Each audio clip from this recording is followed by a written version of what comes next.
morning, Edmonton. I would like to call the meeting to order and welcome everyone in attendance. The committee has under the consideration the estimates of the Ministry of Advanced Education for the fiscal year ending March 31st, 2023. I'd ask that we go around the table and have members introduce themselves for the record. Minister, please introduce the officials who are joining you at the table. My name is Nathan Newdorf. I'm the MLA for Lethbridge East and the chair of this committee. We will begin starting to my right. Hi, it's Garth Rosewell, MLA for Vermilion Lloydminster Wainwright. Good morning, Michaela Fry, MLA Brooks Medicine Hat.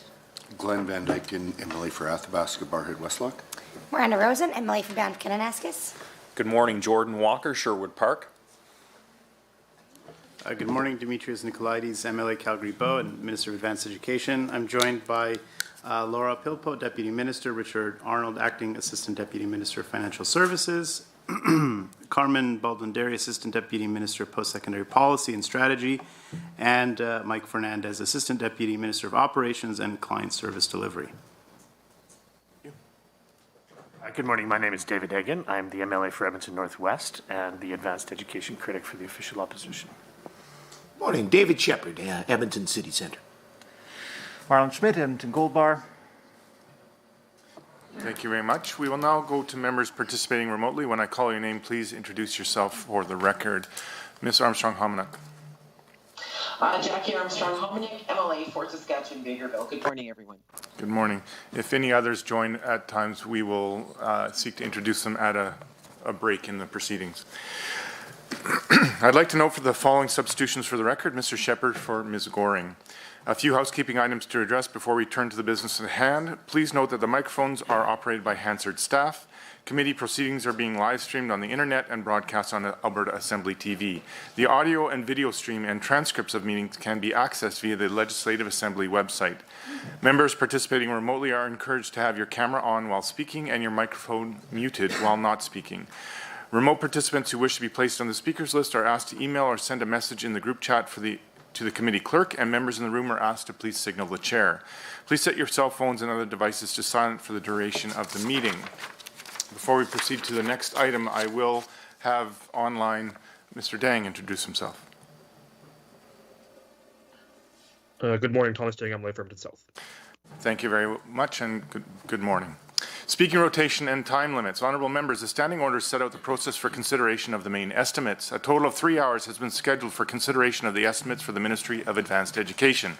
Standing Order 59.01 subsection 6 establishes a speaking rotation and speaking times. In brief, the Minister or a member of the Executive Council acting on the Minister's behalf will have 10 minutes to address the committee. At the conclusion of the Minister's comments, a 60-minute speaking block for the official opposition begins, followed by a 20-minute speaking block for any independent members, and then a 20-minute speaking block for the government caucus.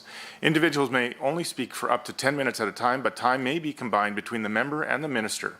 After this, the rotation of speaking time will then follow the same rotation of the official opposition, independent members, and the government caucus.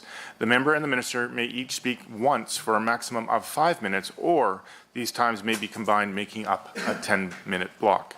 If members have any questions regarding speaking times or the rotation, please feel free to send an email or message to the committee clerk about the process. With the concurrence of the committee, I will call a 5-minute break near the midpoint of the meeting. However, the 3-hour clock will continue to run. As this requires unanimous consent, I will ask only one question. Does anyone oppose having a break? Hearing none, we will call a break at approximate midpoint of the meeting. Ministry officials may be present and at the direction of the minister may address the committee. Ministry officials seated in the gallery, if called upon, have access to a microphone in the galley area and are asked to please introduce themselves for the record prior to commenting. Pages are available to deliver notes and other materials between the gallery and the table. Attendees in the gallery may not approach the table. Space permitting, opposition caucus staff may sit at the table to assist their members. However, members have priority to sit at the table at all times. If debate is exhausted prior to 3 hours, the ministry's estimates are deemed to have been considered for the time allotted in the schedule, and the committee will adjourn. Points of order will be dealt with as they arise, and individual speaking times will be paused. However, the speaking block time and the overall 3-hour meeting clock will continue to run. Any written material provided in response to questions raised during the main estimate should be tabled by the minister in the Assembly for the benefit of all members. The vote on the estimates and any amendments will occur in Committee of Supply on March 21st, 2022. Amendments must be in writing and approved by Parliamentary Council prior to the meeting at which they are to be moved. The original amendment is to be deposited with the committee clerk with 20 hard copies. An electronic version of the signed original should be provided to the committee clerk for distribution to committee members. Finally, the committee should have the opportunity to hear both questions and answers without interruption during estimates debate. Debate flows through the chair at all times, including instances when speaking time is shared between the member and the minister. I would now invite the Minister of Advanced Education to begin with your opening remarks. Minister, you have 10 minutes.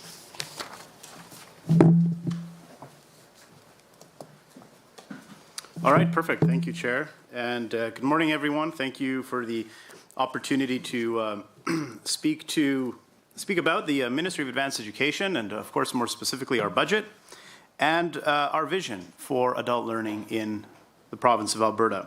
As I've already introduced the officials that are present with me, but just quickly again, that's my Deputy Minister, Laura Pilpo, Richard Arnold, Acting Assistant Deputy Minister of Financial Services, Carmen Baldwin-Derry, Assistant Deputy Minister of Post-Secondary Policy and Strategy, and Mike Fernandez, Assistant Deputy Minister of Operations and Client Service Delivery.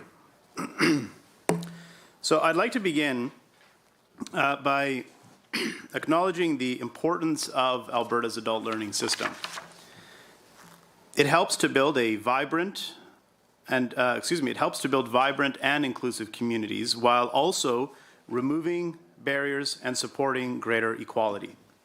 Most importantly, it helps Albertans reach their full potential and gain important skills and knowledge that they need to succeed. However, a well-run post-secondary system comes at a cost. Government spends billions on Alberta's adult learning system. We need to make certain that investment is benefiting all Albertans and that tax dollars are spent as effectively and efficiently as possible. Over the last year, we've begun the process of rethinking many aspects of our post-secondary system. This has largely been done through the Alberta 2030 Building Skills for Jobs initiative. Alberta 2030 is transforming the adult learning system to focus on providing the high-quality education, skills, and training needed for Alberta's future.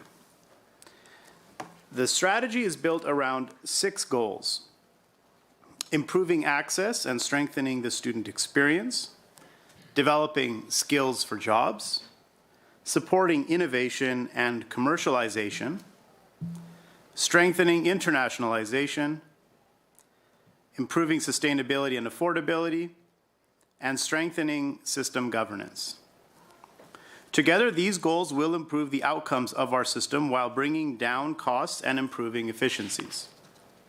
And as we begin to implement Alberta 2030, we've already seen a number of critical improvements. For example, we've begun expanding apprenticeship education and work-integrated learning opportunities. We've cut red tape across the system, with more still to come. And we've started to get our expenses in order. We've worked toward aligning per-student spending with the average of 3 comparator provinces: British Columbia, Ontario, and Quebec. Since the release of the McKinnon panel in 2019, the per-student spending trend has declined in Alberta to $31,600 per student in 2021-22. This is a decrease of approximately $4,900 per student from the $36,500 highlighted in the McKinnon panel report, and this aligns us closer to the 3 other provinces. We still have work to do, but Budget 2022 aims to continue this trend, and we're heading in the right direction under the guidance of the Alberta 2030 strategy. Advanced Education's budget for 2022-23 continues the direction we set with Budget 2019. Since that time, Advanced Education has reduced operating grants to bring post-secondary institutions in line with other comparators. However, we are offsetting these reductions with strategic investments through the Alberta at Work initiative, which I'll talk about in more detail in a moment. Overall, the department's consolidated budget for 2022-23 includes $6.2 billion in total expenditures. This comprises both advanced education expenditures and the expenditures of 21 consolidated publicly funded post-secondary institutions. The department's voted estimate is $2.5 billion, a decrease of 2% or $62 million from last budget. But even with these planned reductions, Budget 22 sees $5.8 billion in post-secondary operations expense, an increase of $370 million from Budget 2021. This is primarily due to increases in tuition and other post-secondary institution-generated revenues. To provide more context, even with these increases, Alberta's average degree program tuition is slightly lower than the national average. The average undergraduate degree program tuition in Alberta was $6,567, while the national average is $6,693. Additionally, the average graduate degree program tuition in Alberta is also below the national average. In Alberta, the average graduate degree program tuition is $7,020, while the national average is $7,472. Now, as I mentioned, we also see increases in other areas due to targeted investments through the Alberta at Work initiative. Alberta at Work is a new program being led out of the Ministry of Labour and Immigration, but also aims to support Albertans through career development journeys. The overall three-year impact to our budget, or to the budget, is $501 million plus $104 million in additional capital spending. And advanced education plays a key part of this initiative. The ministry will receive $235 million over 3 years through Alberta at Work. Highlighting the spending of the Alberta at Work initiative in this budget, Budget 2022 includes $57 million in new spending in targeted enrollment expansion, $5 million in new spending for apprenticeship expansion opportunities, $5 million in new funding for apprenticeship partnerships, $5 million in new spending for micro-credential programs, $1 million in new spending for Indigenous training initiatives, $2 million in new spending to expand work-integrated learning opportunities, and $5 million in new spending for student aid to support new bursaries for low-income students. In total, advanced education will spend $80 million on Alberta at Work in this budget alone. And most importantly, we anticipate this funding will create approximately 7,000 new seats across our post-secondary system in key areas over the next 3 years. We must do everything possible to ensure when students graduate they are equipped with the skills, knowledge, and competencies they need to succeed in the future economy. Alberta at Work is also providing capital funding for the expansion of the University of Calgary Faculty of Veterinary Medicine, $10 million in 2022 and $59 million over 3 years. As well, paired with a targeted enrollment expansion initiative, this will create 50 new seats a year in the University of Calgary's veterinary medicine program. 2022-23 will also see funding for Women Building Futures increase from $2.5 million to $4 million. And as you can see, the Alberta at Work initiative will strongly help improve the outlook for our province. It is helping us to bolster key areas of the post-secondary system and will provide students across the province with more opportunities to succeed in in-demand programs. With respect to student aid, under Budget 2022, we're allocating $980 million for student loans to help more than 105,000 learners pursue post-secondary education. As well, we're budgeting $108 million in scholarships and awards that will support approximately 55,800 students, and nearly $60 million in grants for approximately 24,300 students. This also includes an increase of $5 million for new grants for low-income Albertans.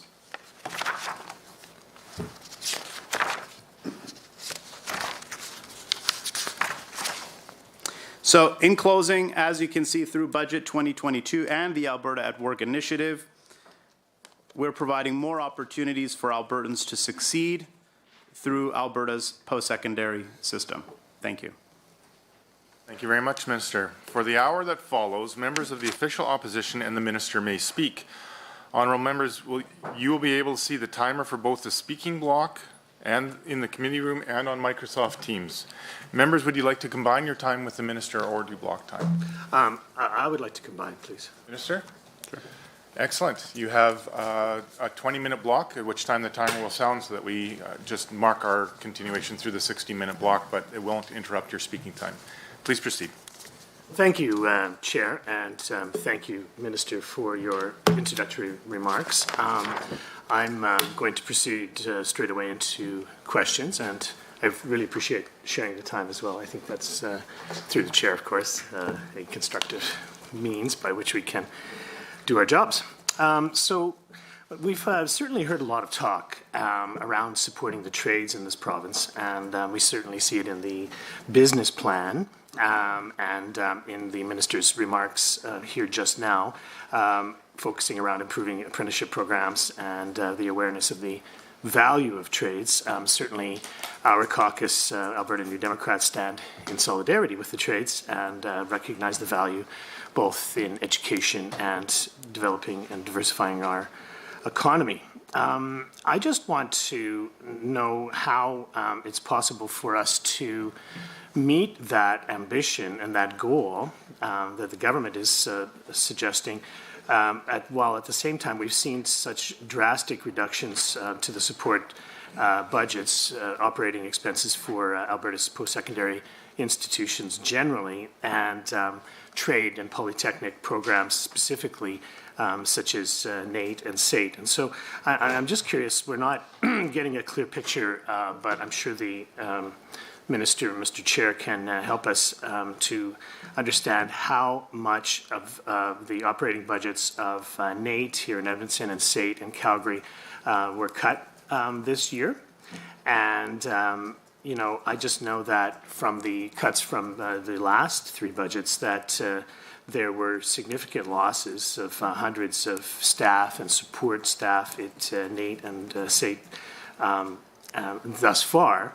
And so I'm just asking, Mr. Chair, what this government is doing to counteract the damage to those cuts that will cause students to perhaps impair their ability to seek apprenticeship programs. Certainly, you can talk about supporting the trades like we want to, but they seem to be being cut just as much as our universities and colleges. Sure. Well, there's a couple of pieces to that. Firstly, going back to 2019, one of the initiatives that we undertook to support the trades was the establishment of an apprenticeship task force. And we brought experts, post-secondary leaders, business leaders, journeymen and others together to a panel to have an in-depth look in Alberta's apprenticeship system and suggest ways in which the apprenticeship system could be improved, which they did, and they delivered their report to me, and we've taken steps to enact that report. One of the things that we've done was we've rewritten the 30-year-old Apprenticeship and Industry Training Act, of course, the piece of legislation that governs apprenticeship education and trades training in the province, a 30-year-old piece of legislation. So we modernized that based on the recommendations of the task force to provide a more flexible and dynamic legislative framework to govern trades. We've also provided very targeted funding in a number of key areas to support trades and apprenticeship learning. Back in 2019, we provided $10 million to Women in Building Futures, which I'm sure, as you know, is an organization that helps encourage women's participation in the trades, an area in which women are significantly underrepresented. We also provided $11.7 million to Careers, the next generation. Again, as I'm sure you know, an organization that works to expand apprenticeship education opportunities in high schools. And furthermore, in budget 2022, as I mentioned, we're looking, we have 15 million allocated for apprenticeship expansion alone. That's targeted to help in expanding apprenticeship opportunities. And not to mention the 171 million over 3 years that will add seats to all of our post-secondary institutions in program where there is sufficient demand. So we've sent out requests to our institutions to give us their best estimates of programs that require additional investment, that have some enrollment pressures that we can look at expanding further through that. No, thank you. Thank you for that. And again, I'll just swing back to the core of my question and then move on, which is how much were the operating budgets of NAIT and SAIT, our two biggest trades polytechnics, cut this year? Because, again, this is an ongoing theme. While we might seek to value the expansion of trade programs, which I'm wholly in favor of, it's absolutely essential for our economy and for good employment. If we're undercutting the foundation of how those trades are delivered through reductions, continued reductions in operating budgets, then it's like you're building, so to speak, on a foundation of sand. And I think that we just need to address the core structure of any given polytechnic or trades college and to understand that you just can't cut with one, take away with one hand and expect improved results with the other. I'd like to move over to talking about student aid. Alberta offers the least needs-based funding aid per year per students of any province in Canada. Your budget only allocates $15 million more to student aid compared to last year. This year's total of $227 million is actually 2% less than the $233 million that was allocated in budget from budget 2018. So I'm just through the chair asking how this government and minister can justify this when tuition is rising by between 21 and 23% in almost all programs between 2019 and 2022, and student aid does not have a meaningful increase correspondingly to this time. We need to make sure that student aid and grants are being reformed and rising in concert with not just these massive tuition increases, but with the cost of living, inflation. When I was having my breakfast this morning, I noted that the CPI rate calculated just now is at 5.7%. The Consumer Price Index, and in the budget that was tabled by this government just recently, they had that at much lower rate. And so anyway, the point is that I know that this ministry likes to cite national averages in regards to tuition increases, but I'm just would like to know, Chair, how Alberta compares to the national average in regards to needs-based aid. And since we are increasing the tuition above national average this year, will you also commit to increasing student aid to meet the national average here in Canada? Sure. I think the conversation around student aid is an important one, and I think we all agree that any individual Albertan should not be able to participate in post-secondary education because of the costs associated with post-secondary education. And that's exactly why this budget includes more funding to create new bursaries and to support our existing scholarships. So on that point, there's in budget 2022 outlines 12 million over 3 years to support our existing scholarships. Many of our scholarships, including the Rutherford Scholarship, the Jason Lang Scholarship, there's huge demand for those scholarships as more and more students are graduating into the system, and we need to ensure that there's adequate financial resources available for those scholarships so that if a student qualifies and they're ready to move on to post-secondary, that they have access to the full scholarship and award. So there's 12 million in new funding over 3 years to support the expansion of our existing scholarships as well. As I mentioned, we're also providing $15 million over 3 years to create new bursaries. This is a very important step. As I mentioned, no individual Albertan should not be able to access post-secondary education because of the cost. Adding $15 million in new funding to create new bursaries will help with that. Do we need to continue to look at and evaluate student aid? I believe so, and I know the ministry, we have been undertaking some work in that regard to take a look at what we're offering from a student aid perspective to make sure it is comparable, to make sure that it is competitive with what students in other provinces receive. What you see in Budget 2022 is a step forward as part of that review. As well, we've also increased the per semester loan limit and the total available loan limit.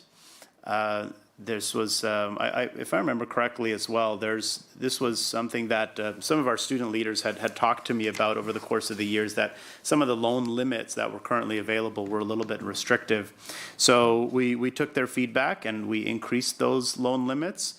And when we look at the entire picture of what's available in student loans, there's $980 million in this budget for student loans. So these, I agree with your point about making sure that every Albertan can access post-secondary education, and I think we're demonstrating here tangible steps to make sure that individuals have the financial support that they need. Thank you for that, Mr. Chair. I just, it's, I think, important to point out that each year that we continue to increase tuition here at the in this province, for example, this year we're likely to be exceeding the Canadian tuition average, right? So I just always want the minister to make sure he's keeping up to date with the statistics in regards to tuition with each subsequent tuition increase, including those exceptional tuition increases. I know those were just in some areas, but it really raised a lot of persons' eyebrows when we saw not just the 21% tuition increase allocation, but the accepting these extraordinary tuition increases between 20 to even 100% increase. So my next question is directly related to that. Alberta's students graduate with more than 30% more debt than any other province in Canada, a gap that will undoubtedly continue to grow with the substantial tuition increases that are not matched by student aid increases, and in fact is predicated by reductions in operating grants for universities too, where they're simply scrambling for revenue because of the shortfall that's been created by the cuts to operating grants. At the same time, your government is actually also increasing the student interest rates on student loans, which will result in, taking, I believe, hundreds of millions of dollars out of students' pockets when they're repaying those debts, and often will serve as a deterrent for students to choose to go to school when they see their peers or hear word about just how much debt people are taking on to go to school with these interest rates +1 over prime that this government has imposed. So I know that, again, this ministry likes to compare to national averages to justify increases. I'm just wondering if what this government, Mr. Chair, has for a plan to reduce student debt closer down to the national average. Again, as I said before, Alberta students graduate with 30% more debt than other provinces in Canada. Sure. What's the plan? Yeah, so, just on that point, I think a couple of things that were mentioned there. I think with respect to interest rates, I mean, does that mean my time's up?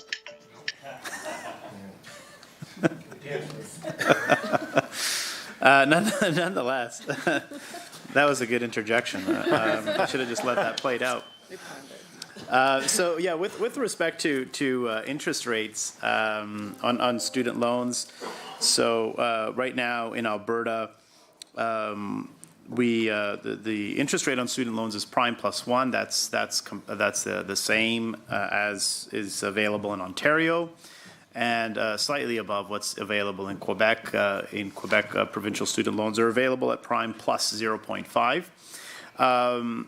Of course, there's been some changes at the federal level.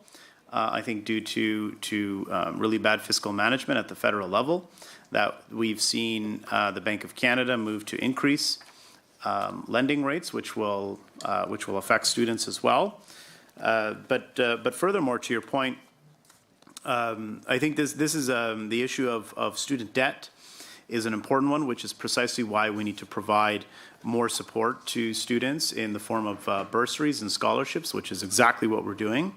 In Budget 2022, as I mentioned, $12 million over 3 years to support our existing scholarships, and $15 million over 3 years to support, to create new bursaries for low-income students. As well, in 2019, we introduced the Alberta Student Grant, which made that grant for low-income students available to more students to ensure that more students were able to access financial resources.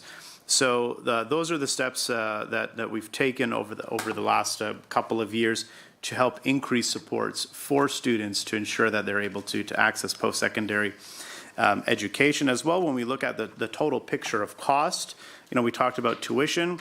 We are, according to the latest figures available from Stats Can, below the national average with respect to our tuition rates, as well our cost of living.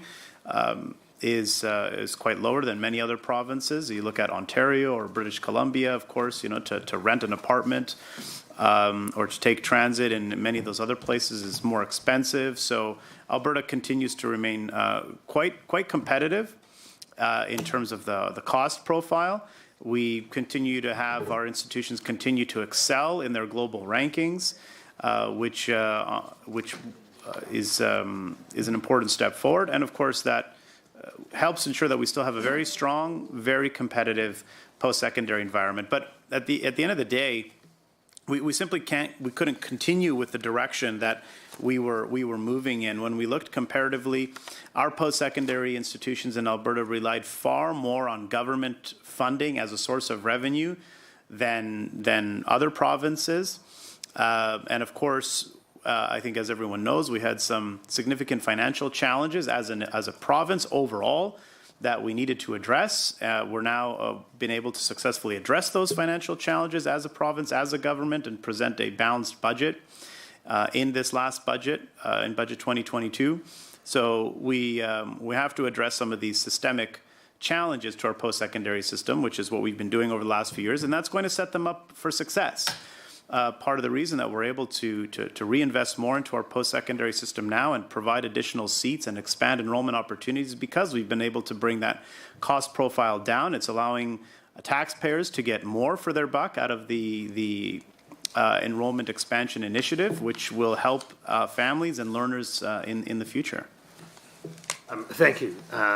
Appreciate the minister's response. I mean, at this juncture, right, time always moves on. And at this juncture, in fact, the contribution to the overall budget for post-secondary and in regards to a student's tuition, for example, is now, tipped. The balance has been tipped, so that the money is coming more from the student's pocket rather than from anything that the government is providing. And, I'm curious to know as well, if the minister's describing how they have new money for student aid, it doesn't reflect in the budgeting, quite frankly. And students are being faced with an unprecedented cost increases and fewer opportunities to earn money as well, to offset the very expensive tuition rates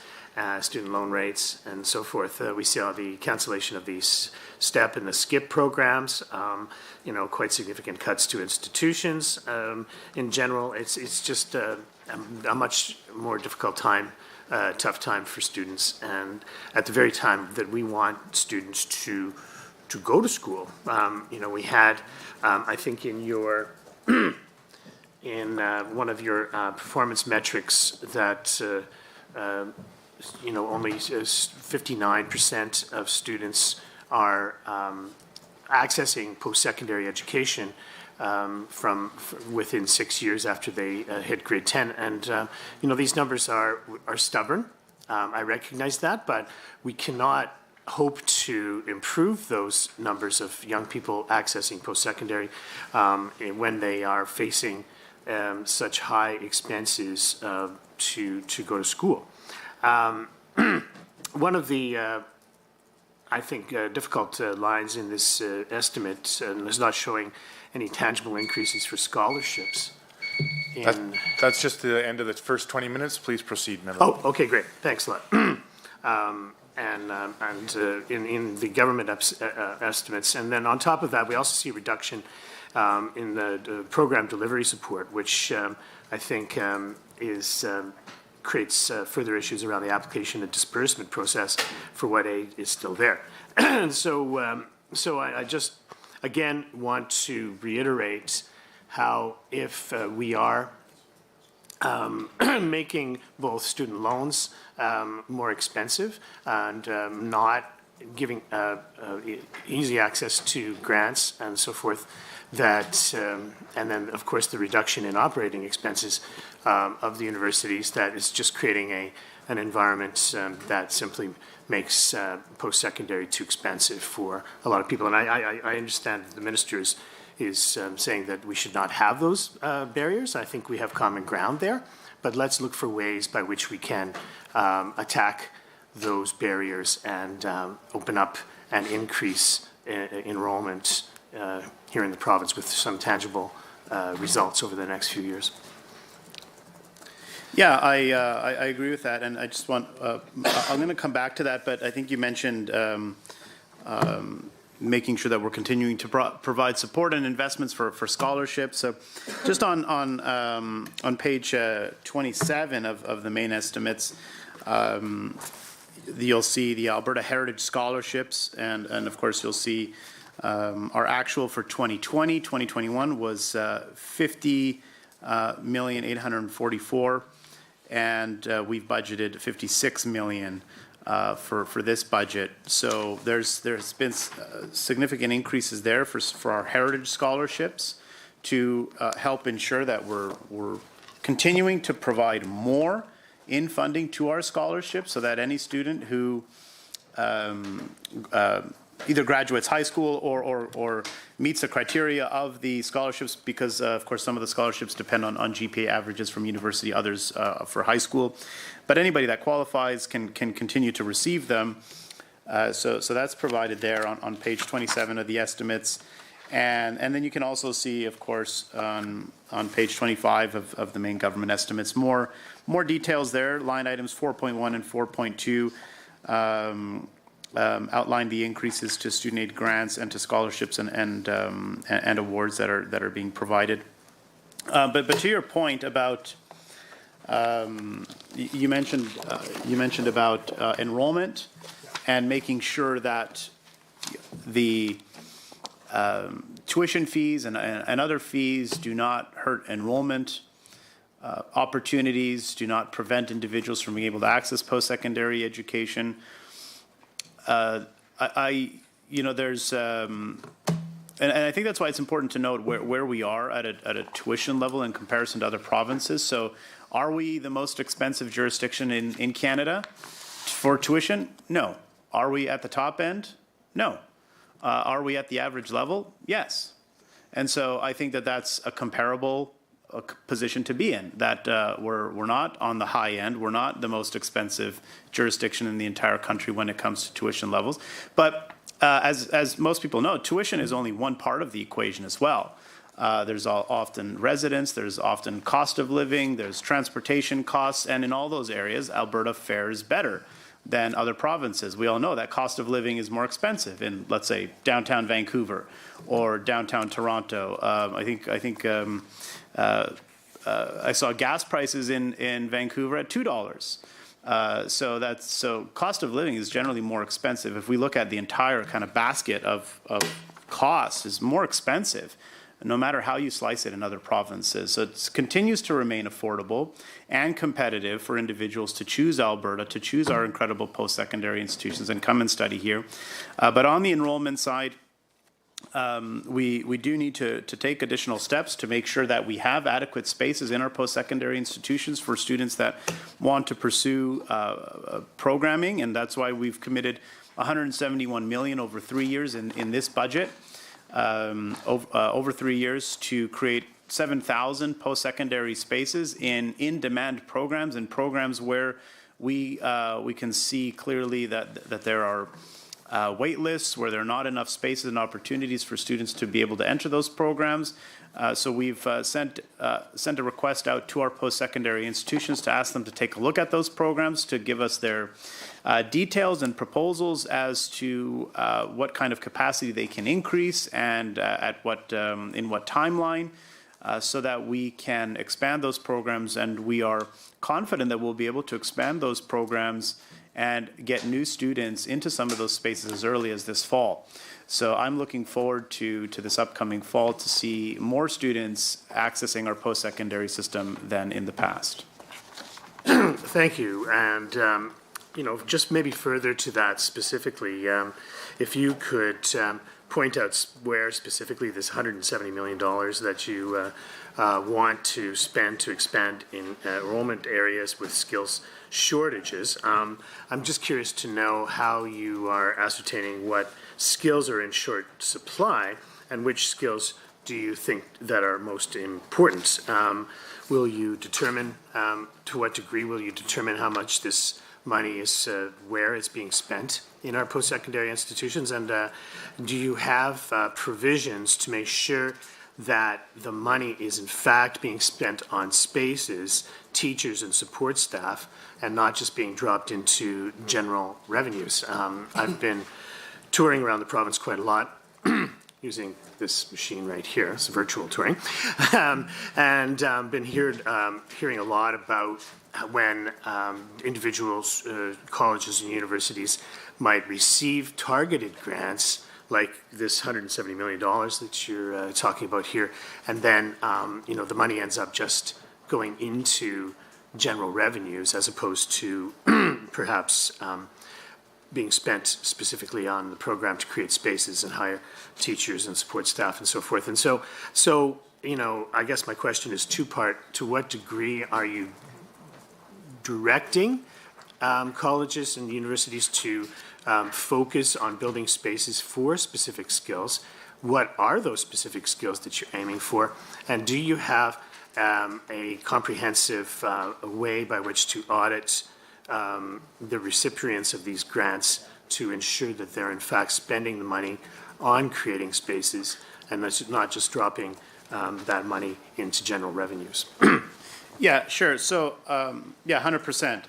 I do not want to see post-secondary institutions trying to access this $171 million in new funding and just drop it into general operating revenue to cover their current operations. So, we will be auditing very closely once we disperse the funds to make sure, because the universities, the universities, colleges, and polytechnics, all the institutions will have to provide us with details about how many seats they anticipate they'll be able to create. So they're going to give us those numbers and tell us, well, we anticipate we can add 50 new seats to the vet school at the University of Calgary, as an example.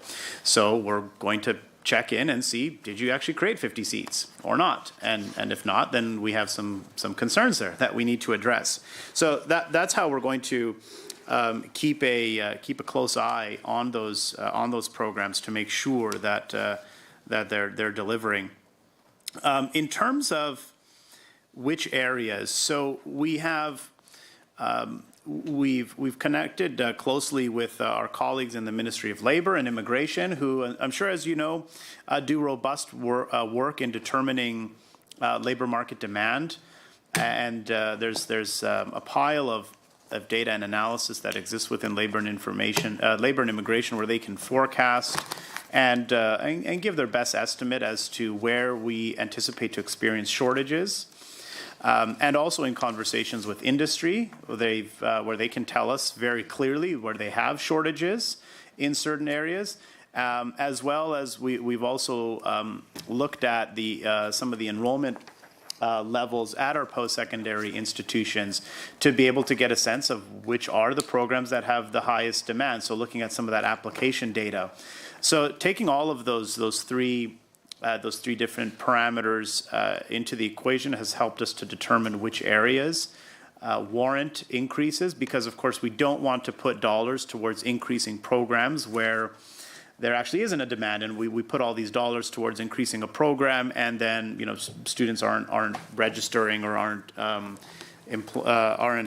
being accepted into those programs. So we have isolated a number of areas, and this is what we've sent to the post-secondary institutions, and we've asked them to look at these areas in particular, including aviation-related occupations, specifically airframe mechanics, and I think there was another one or two in the aviation sector, airline professional, the occupations in the business sector more broadly. We're also looking at expanding programs in computer science. Of course, we've seen significant investment in Alberta's tech sector over the last few years, record investments, in fact, in our tech sector. So the demand is there to expand programming in computer science. Finance is another area where we've identified that we need to look at expanding program offerings, as well as in healthcare. There are, of course, a number of areas in which we've identified that there's more that needs to be done to expand programming. So we're looking specifically at healthcare aid programming and LPNs. Also veterinary medicine, I think I mentioned a moment ago, as well as information technology, computer science, I think I mentioned data modeling, engineering, some physical science programs, and others. So that's, I think, a snapshot of some of the areas that we're looking to expand more. Thank you. Appreciate that. I mean, just as a caution, it's, I think, important to recognize the integrity and the discretion of our institutions, our colleges, universities, and polytechnics to make choices around which areas they want to and need to create spaces for, following the expertise that they have at that university and college, and different areas of pursuit. So often when central government planning interferes with the organic development of programs and spaces in universities and colleges, that we can often be a number of years behind what actually is going on in the ground at any given specific university or college, right?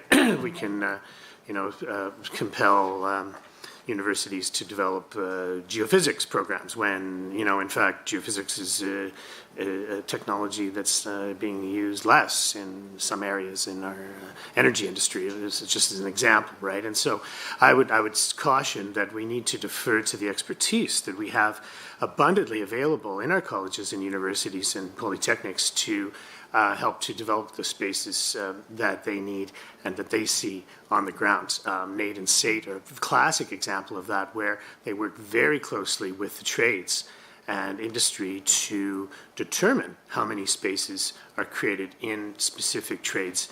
And it's no coincidence that those same two institutions have some of the best employment numbers coming out of programs, just because they are working so directly and closely with industry and with the trades to know what's needed just next year and the year after that. And so I think we just have to always be careful not to dictate from from Edmonton too much, what, otherwise is better known on the ground.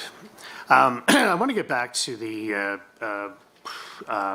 student loan issue, right? Because again, this choice and try to move this government, Mr. Chair, to off of this increasing the interest rates past prime for students. We know that back in 2019, students owed about a total of $2.5 billion in debt.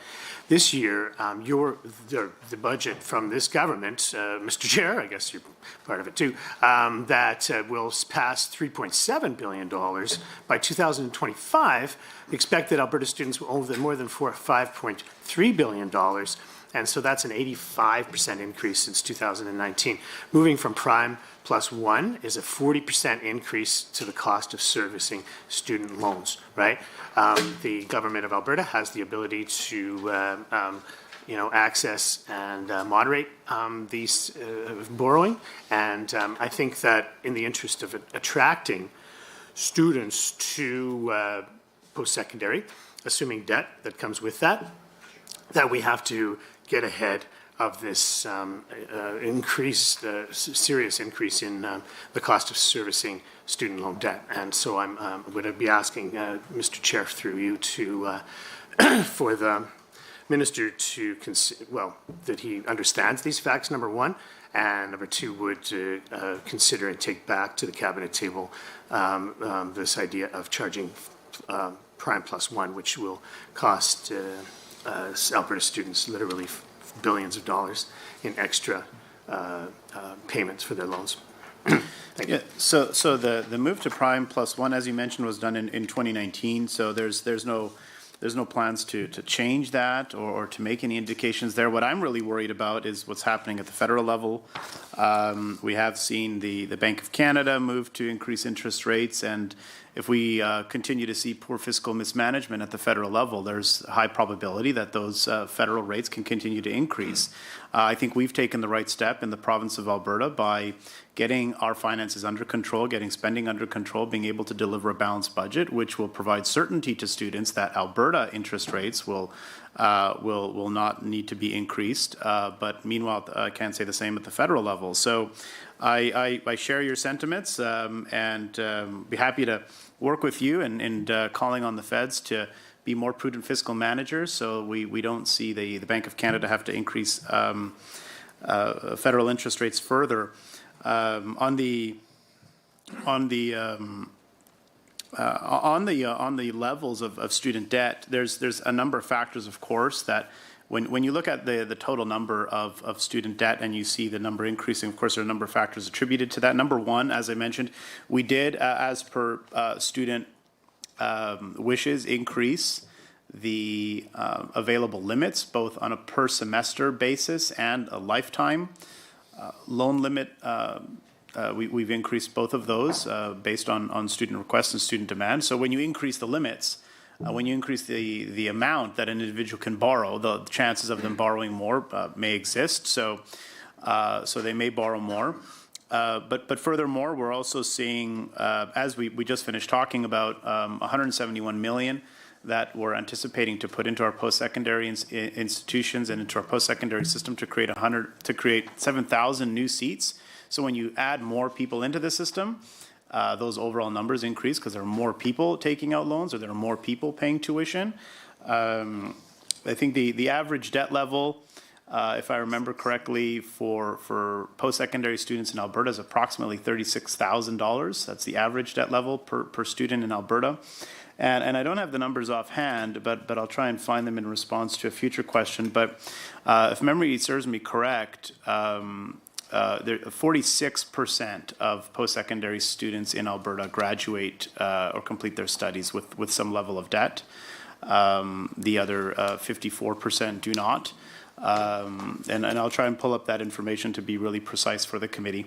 There was just some information that I was looking over the other day with respect to some survey information that Advanced Education had undertaken in 2019, 2020, 2021 that I can provide to the committee that I think is helpful. I appreciate that. Thanks. I mean, there's within that, Mr. Chair, there is some, concerning information when we talk about, let's going back to those exceptional tuition increases in medicine and in law and in MBAs and programming like that, yes, there's a population of students ever decreasing that can afford through their families or whatever to, pay for those tuitions and not go into debt. But for an increasing part of our population, that that simply just closes the door for ever being able to consider studying in those program areas, or indeed studying in post-secondary generally. Of course, more people will be taking on debt when we see a 40% increase of the cost of servicing student loans.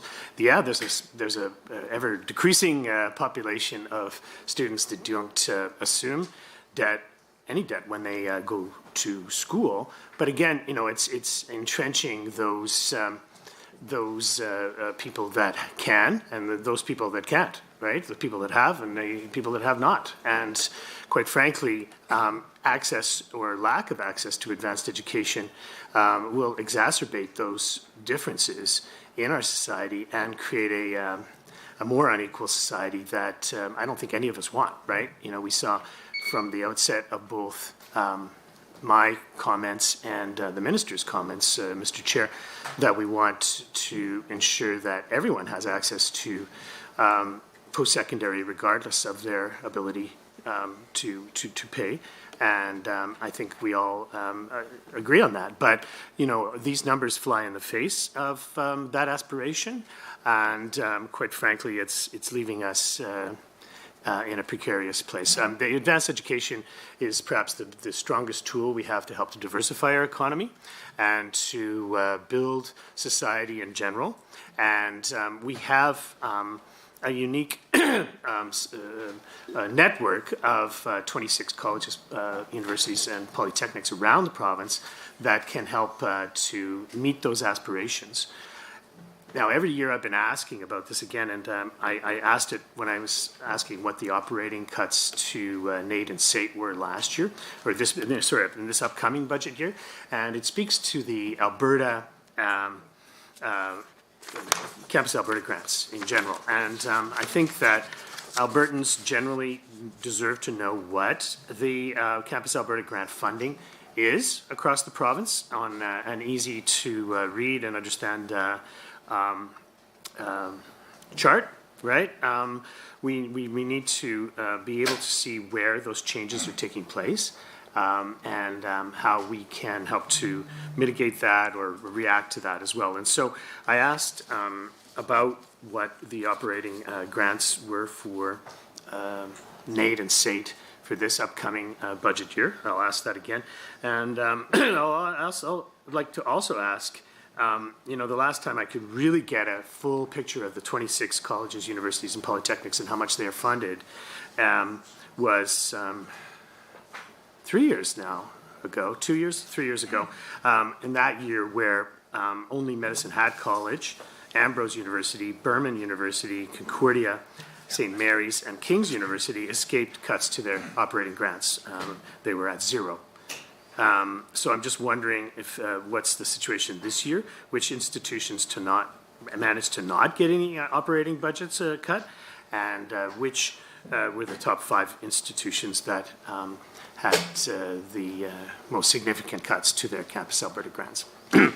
Thank you, and I just do want to note that was the second block of 20 minutes completed. We are on to our final set of 20 minutes. Minister, to respond. Thank you. Sure, yeah, happy to. And I mentioned a survey that we have recently conducted, and I'm getting a little bit more information on that to update the committee. But just for context, there was a 2019 survey of first-year undergraduate students, a 2020 survey of middle-year undergraduate students, and a 2021 survey of graduating undergraduate students that we initiated to collect a lot of valuable information on student financial needs, resources, skill development. And just as a quick snapshot of that, more than 70% of both first-year and middle-year students agreed that they have the financial resources that they need to complete their program, which I think is a good step. Of course, there's probably more we need to do there, which is exactly what we're doing in Budget 2022 by providing more, 12 million more over 3 years to support our existing scholarships and 15 million more over 3 years to create new bursaries, as well as providing more flexibility in loan limits to students as well. We can't forget that we continue to ensure that student loans are interest-free 6 months after graduation, so students have a period of time after they complete their studies to be able to look for employment and find employment before the repayment begins. With respect to funding allocations, of course, all of that information is publicly available with each individual post-secondary institution and their individual budgets, where you can see their specific grant allocations and their overall budget picture. But what I will say, because you did mention some institutions did not see a reduction or saw a small reduction, or some institutions received varying degrees of reduction, and that is indeed true. We employed an approach back in 2019 that saw differential reductions to post-secondary institutions. And the reason we did that is, well, first and foremost, because post-secondary institutions in Alberta are funded at disproportionate and differential rates. They're not all funded at the same rate. They don't all receive the same funding level per student. As well, each post-secondary institution has different needs. They have different programming mix. Some have more expensive programs than others.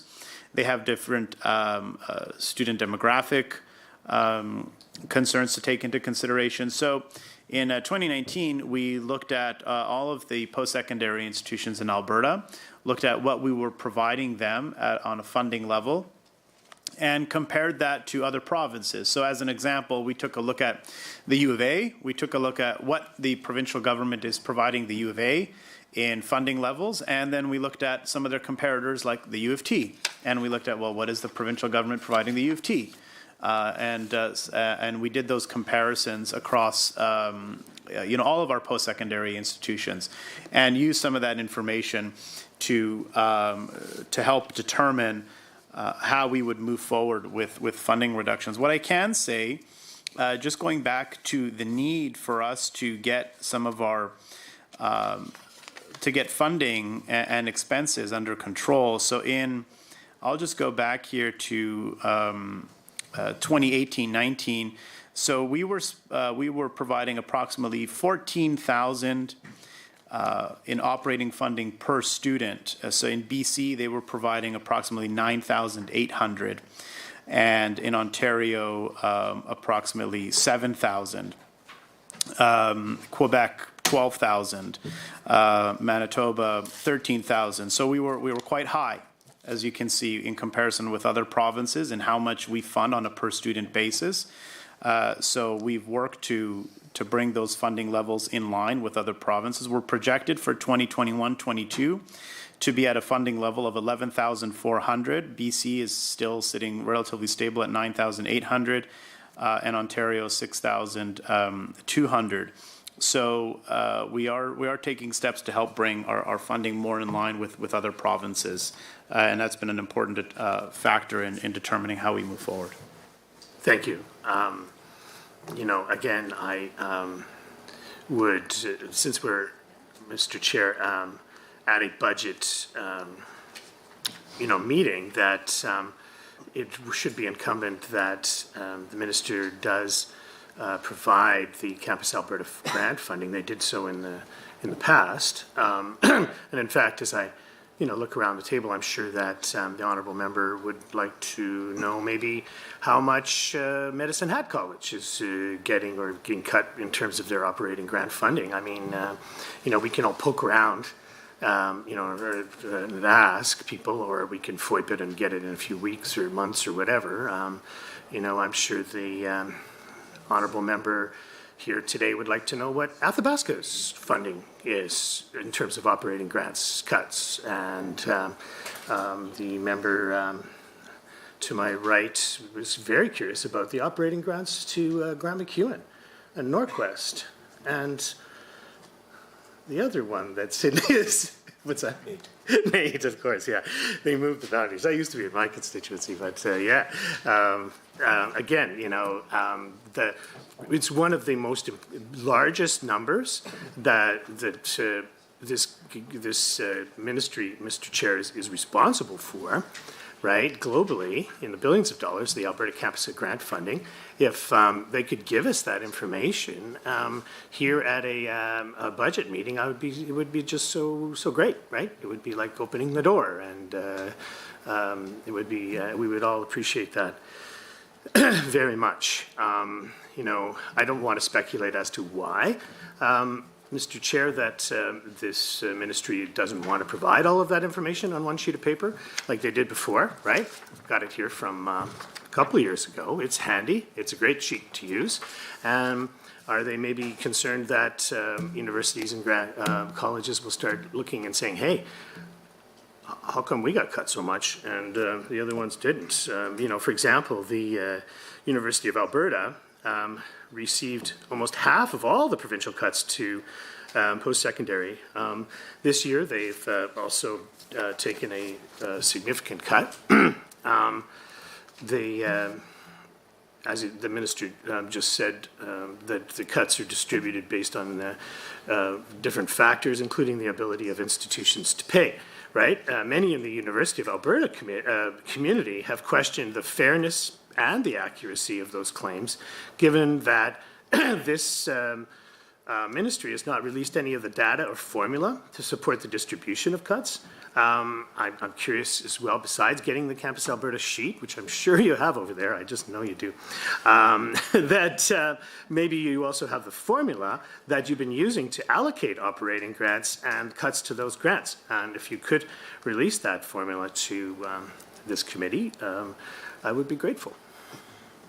Sure. On those pieces, as I've mentioned, I think, since 2019. So we benchmarked each post-secondary institution with comparators, and I can bring up and tell you, the exact comparators. Like as an example, that may take some time, but as an example, we looked at the U of A in comparison with the U of T.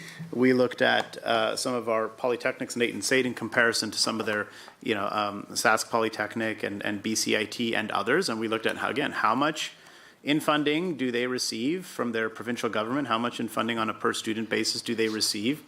And we made adjustments according to that. And, you mentioned the U of A and some of their reductions, and we can't forget that the U of A is single-handedly receives the largest amount in operating funding. I believe in 2018-19 they were receiving over $600 million in operating funding from the government of Alberta out of the $2 billion that is provided to post-secondary institutions in the form of operating grants. So they were already receiving the lion's share of the grant. So when we look at reductions, we'll see that disproportionate impact because they receive a higher amount of the grant than other institutions. Yeah, I've heard some comments or criticism that the government is trying to target Edmonton or something like that. I mean, that's absolutely not the case. MacEwan University, I can tell you, both last year and in this budget cycle, actually did not receive a reduction. And the reason for that is because we've taken a differential approach, looking at how much, not just how much each individual institution is funded in comparison with other provinces, but how much are they funded within the province against their comparators. As an example, Nate and Sate, which you've mentioned, were receiving different levels of funding on a total and on a per student basis, even though their programming mix is very similar, almost identical. They're both in major cities. They don't operate in much different geographic environments or in environments that have very different cost of living parameters. So the institutions are quite comparable, yet they were receiving different amounts of funding on a per student basis. So we've worked to try and correct that. The same goes with MacEwan. We looked at their counterpart in Calgary being Mount Royal University, U of A and U of C. Even within many of our rural communities, we looked at, I see the member for Vermilion there, we looked at Lakeland College and their programming mix in delivering a lot of agricultural programming and being a central Alberta institution in comparison with Olds College, which has a similar profile. And again, the funding levels that we have for those institutions is vastly different. So we've applied reductions to help bring similar institutions to similar levels of funding. And I think that's an important approach to take, and it's important to help bring some of these institutions and their funding levels to comparator provinces and to levels that are comparable. As I mentioned, and I think I've mentioned in the past, as it relates to the University of Alberta, we've been providing, again, back to, I believe, 2018-19 numbers, over $600 million in operating funding to the U of A, and they serve approximately just north of 30,000, I think 33,000 students. And the U of T in Toronto is receiving approximately the same level of funding, around $600 million from their provincial government, but they provide, I think they have over 50,000 more students in their total campus environment. So we have to make some adjustments there to be able to correct those imbalances. Thank you. I mean, Mr. Chair, just before I move on to my next set of questions, I mean, I think it's would be more sincere if the ministry is making comparisons that are, number one, up to date, right, with what the situation is now. I mean, we've been hearing a lot about the McKinnon report and the different funding levels and so forth. Number one, I mean, those numbers are getting old, right? I mean, it's 2022 now. We're dealing with the 2022-23 budget year. When we start looking at and bringing back numbers that are 3, 4, 5 years old, again, it just it doesn't strengthen the argument, I don't think, that the ministry is making in regards to tuition or grants and so forth. And and the other issue, again, I don't want to belabor this point, but again, when we compare to places like Ontario and Quebec and British Columbia to some extent, I mean, these are also places that have evolved their grant funding over many years and sometimes over many decades, and have built a funding foundation that can meet that kind of works together, right? I mean, you talk about the University of Toronto. I mean, Lord knows how many hundreds of millions of dollars they have through private sources and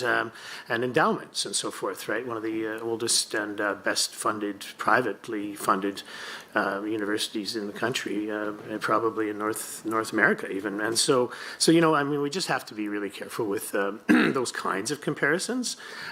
We have in Alberta, I think, a unique network of 26 colleges, universities, and polytechnics around the province that are nicely geographically located as well, that help to serve communities in so many diverse areas, from Vermilion to Medicine Hat to Athabasca to Banff, right? And I'm just going down the list here, but people I can see. Those, not only do those colleges and universities and polytechnics provide great, top quality education, but they also help to backstop the local economy and diversify the economy and increase the quality of life for people in those places. And so, if we try to apply other jurisdictions and overlay those to the unique situation we have here in Alberta, I think we see a lot of gaps, and you end up, perhaps compromising the integrity and the ability of places like Keano College or,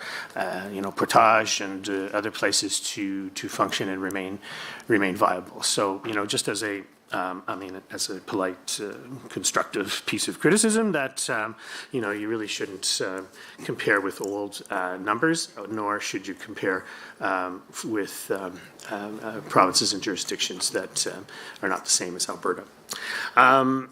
I just want to switch over quickly. I see I only got about a minute left, so I'll introduce this concept and we can perhaps mull over it. You know, we're still dealing with the COVID pandemic here in the province of Alberta, and we've seen a number of waves of COVID, and our post-secondary institutions have suffered along with many other K-12 education, healthcare, private industry, and just all of us really dealing with this situation. And I'm just wanting to know, in this budget, are we making provision to plan for mitigating the effects of COVID in our colleges, universities, and polytechnics?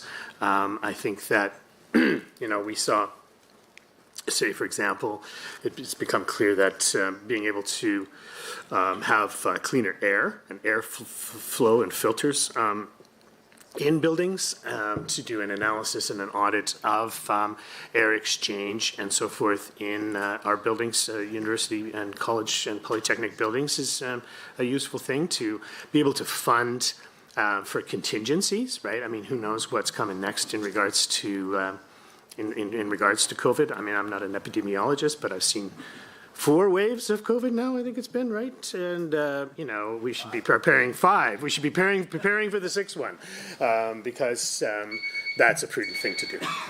Thank you, member. That concludes the first portion of questions for the official opposition. We will now move on to independent members for 20 minutes of questioning. MLA Dang, would you like to combine your time with the ministers? Yes, please, Mr. Chair, if you'd like. Minister, you still willing to combine time? Yeah, absolutely. Thank you. Thank you. MLA Dang, you have up to 10 minutes for your portion of that. Thank you, Mr. Chair. Do you mind setting a 10-minute timer for me as well? I believe that they will be doing that as soon as you begin. Perfect, thank you. So thank you, Mr. Chair, and thank you to the Minister for presenting today. I appreciate that you've shared your time and done quite a thorough job of answering my friend and the official opposition's questions here.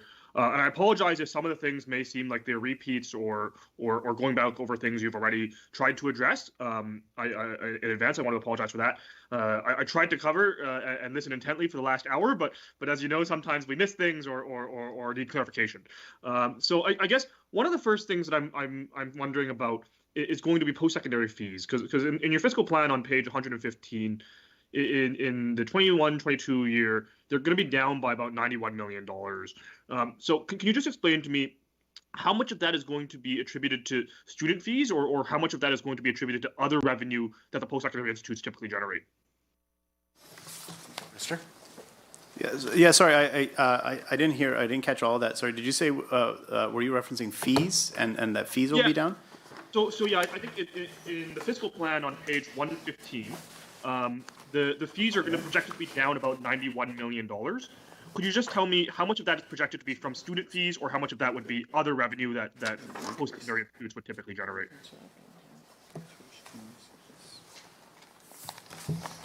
You said page 115, right? Yeah, so I'm on page 115. Post-secondary institution tuition fees are estimated at 1.6 million in 2022-23, an increase of 1.6, an increase of 149 million. So that increase, of course, is as the plan states, primarily attributed to tuition fees. The 149 million in tuition fee increase is as you can imagine, it comes from a number of factors. It comes from both increasing enrollment, increasing fees, and other dynamics. So I do actually have a breakdown for that. So we anticipate approximately, and I'm rounding up here, so my numbers may not add up completely, so my apologies. So an $87 million increase in domestic, that an increase in tuition fees that comes from domestic students, which is primarily attributed to tuition fee increases. We anticipate approximately $30 million in increased tuition revenue due to enrollment expansion, and we anticipate $33 million in tuition increases attributed to increases for international students. And that gets us to 149, but I've been rounding up, so it probably gets us a little bit closer to 150. Thank you, Minister. And of course, the government likes to round up, opposition likes to round down. We can go round and round this all day. I guess that sort of answers one of the questions I had about enrollment. So you're telling me enrollment alone won't cover the increase. There's going to be other pressures that post-secondaries will have to raise revenue on their own for. Yeah, absolutely. Yeah, we do anticipate there to be enrollment increases, and we have seen some aspects of that, even last year with some of the COVID challenges. We've seen a lot of enrollment increases in some programs, as well as the $171 million that we're providing to create 7,000 additional spaces. Our institutions are forecasting that they will be seeing enrollment increases, which is part of that $149 million increase in tuition. Right. So I know you spoke a little bit about student aid earlier, and I have a couple of follow-up questions on that, or clarification, I guess. You spoke about a survey you've done on how a significant number of Alberta students, I think you said a majority of students, feel that they're in a financial situation that is enough to get them through their post-secondary education. Have you done that same survey for students who are entering post-secondary? So I'm saying high school students, I guess, grade 12, 11? Yes, the survey, it was a 2019 survey of first-year undergraduate students, a 2020 survey of middle-year undergraduate students, and a 2021 survey of graduating undergraduate students. So it's, and of course, as you can imagine, some of those variables fluctuate over, depending on what year a student is in. And how they're feeling about things, but overall, indeed, 70% of both first year and middle year students agree that they have the financial resources they need to complete their programs. Thank you, Minister. I guess my concern is that you're looking at students who are already in the post-secondary system. I noticed, of course, you mentioned you've increased the amount of loans that you're going to be giving out over the next several years. And while I think that's helpful for some students, for students who are unwilling or unable to get loans for whatever reason right now, I'm wondering, have you looked at whether that would be sufficient for students who want to enter post-secondary, not ones who are already in? And I will just interject for both the member and minister, please, even though I do allow quite free-flowing conversation, please direct your comments through the chair as best as you're able. Thank you. Minister, to respond.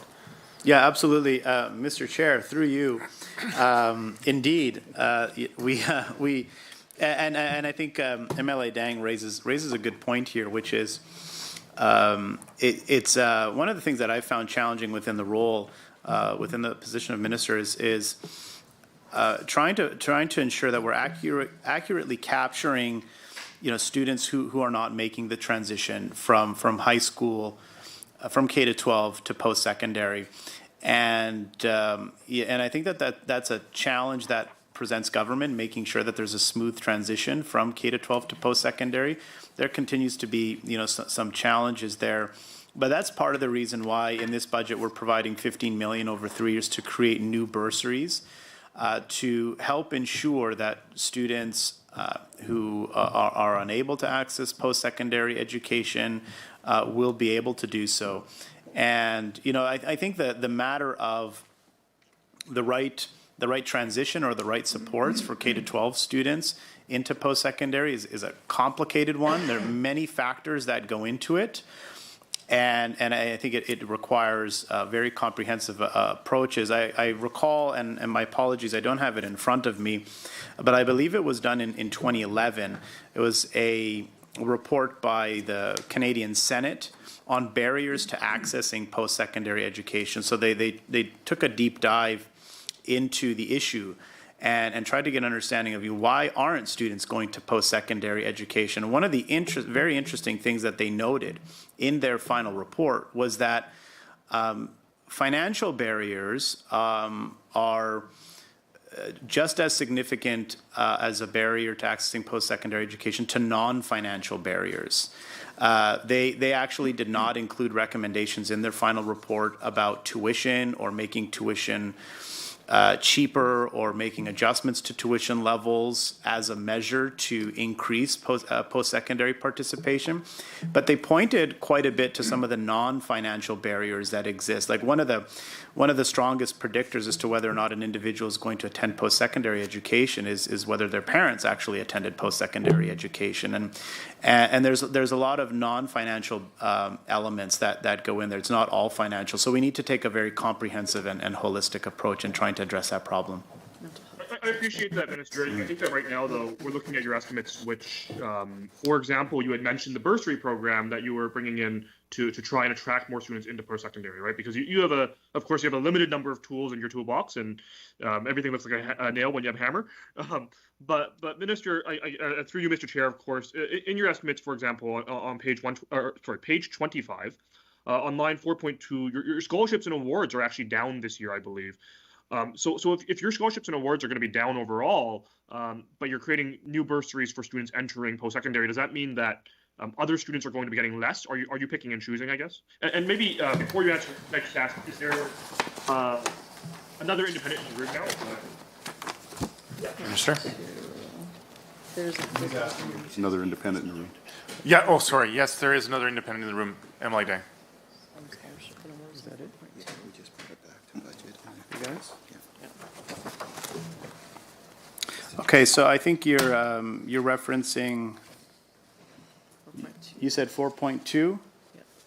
Yeah, so your scholarships and awards, basically, the total number is down a bit.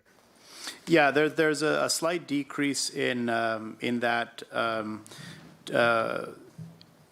in 2021-22 we budgeted 51,800,000, and in the 2022-23 estimate it's 51.7, so it's down by a little bit, as you mentioned. That's primarily due to there was a transfer of the person's case scholarship. That's $100,000. That's budgeted in advanced education, and that was transferred over to culture, multiculturalism, and the status of women. They determine the eligibility for that scholarship and largely administer that scholarship. So we thought it made more sense for those funds to be with that ministry. So just to be clear, and I know you're not responsible for it anymore, but is it your understanding that the total amount of scholarships being dispersed is going up, not down? Is that basically what you're saying? Yeah, so it's captured in two places. So there's only that small change of $100,000 that I mentioned on line 4.2, but if you flip over in the estimates onto page 27, there's also the Alberta Heritage Scholarships that are also funded here, and you'll see the budgeted amount for 21-22 was 53 million, and the estimate is for this budget is 56 million. So that's up. As I mentioned, we're providing 12 million over 3 years, primarily for those heritage scholarships that include the Rutherford Scholarship and others, to make sure that students that are eligible for those scholarships can apply. And the reason we're increasing them is because we are seeing more demand on those scholarships. We are seeing more students enrolling in our post-secondary system, and we are seeing more demand being placed on those scholarships. So it's incumbent upon us. I think you'll appreciate that I think the heritage scholarships are a little bit different than some of the targeted bursaries that you were talking about earlier, for a number of reasons. But I want to thank you so much for your time. I know that I have some colleagues in the room who have some questions to ask, so hopefully I'll pass it over to them, but they might just want to comment. Thank you, Emily Dang. Emily Lowen, you may introduce yourself for the record, if you haven't already. I don't remember. No. Emily Todd Lowen, Central Peace, Notley. And you have up to 8 minutes to ask the questions. Okay. Thank you very much, and thank you very much, Minister, for being here today, and for your staff and department here today too to answer questions. Appreciate the good work that you do. Just wanted to start off by talking about Northwestern Polytechnic, and of course in my constituency is a Fairview campus, which of course I wholeheartedly support, and I appreciate the work that not only Northwestern Polytechnic has done, but of course your department too, in making sure that Fairview campus thrives and survives. And one thing that happened, I shouldn't say recently, but I think in the last year, there was of course, Fairview campus has the motorcycle mechanic program, which has gained worldwide notoriety. There's actually the best in the world motorcycle mechanic has actually graduated from Fairview campus, and so it's a great program there, and has great instructors and everything. And I noticed one of the other schools in post-secondary schools in Alberta started their own motorcycle mechanic course here just recently. And I wondered if there's a way that we can, and I know colleges and universities and all post-secondary institutions have their own, a certain amount of autonomy what to do with their budget and how to plan their programs and what programs to run. But I'm wondering about the cost effectiveness of creating programs in new institutions as opposed to the ones that are already existing, and knowing that we only have so much resources to put into post-secondary, and the cost of creating those extra programs when existing programs already exist and could take the students that are available in Alberta. Yeah, absolutely. And I think there's always the challenging dance, if you will, between unnecessary duplication and effective, competition. Indeed, I think SAIT moved forward with developing a motorcycle repair program. I'm probably not getting the name of the program right. Certainly there are instruments within the ministry's purview and ability to help manage what programs are being offered at what post-secondary institutions. And that one moved ahead, and I think that the intent there is to help ensure greater access to other parts of the province, to southern Alberta as well. But I know the program at Fairview. I don't think that program will have any challenges. Obviously, it's a Harley Davidson, I think, specialized program, and really cool place. If anyone hasn't been there, I encourage them to go check it out. And so I think that program will continue to excel and do well. Okay, thank you very much, Minister. Appreciate that. Just wanted to talk about the tuition hikes just a little bit. Obviously that's been somewhat alarming, I think, to some people to see the numbers of increases in tuition hikes, and I understand that there's, maybe some balances when compared to other jurisdictions and everything that maybe have come into play there. And I'm just curious about the reduction in funding to post-secondary institutions, and this additional, the reduction from money from the government going into post-secondary, and the schools increasing tuition. Is there any indication of where these funds are going? Are they going into reserves, or is it increasing fees, just allowing them to balance their budgets? Have you got any idea how that's working out as far as in the financial end for post-secondary? Yeah, so there's a couple pieces to that. As it relates to tuition revenue, we don't dictate to the institutions how they should spend their tuition revenue.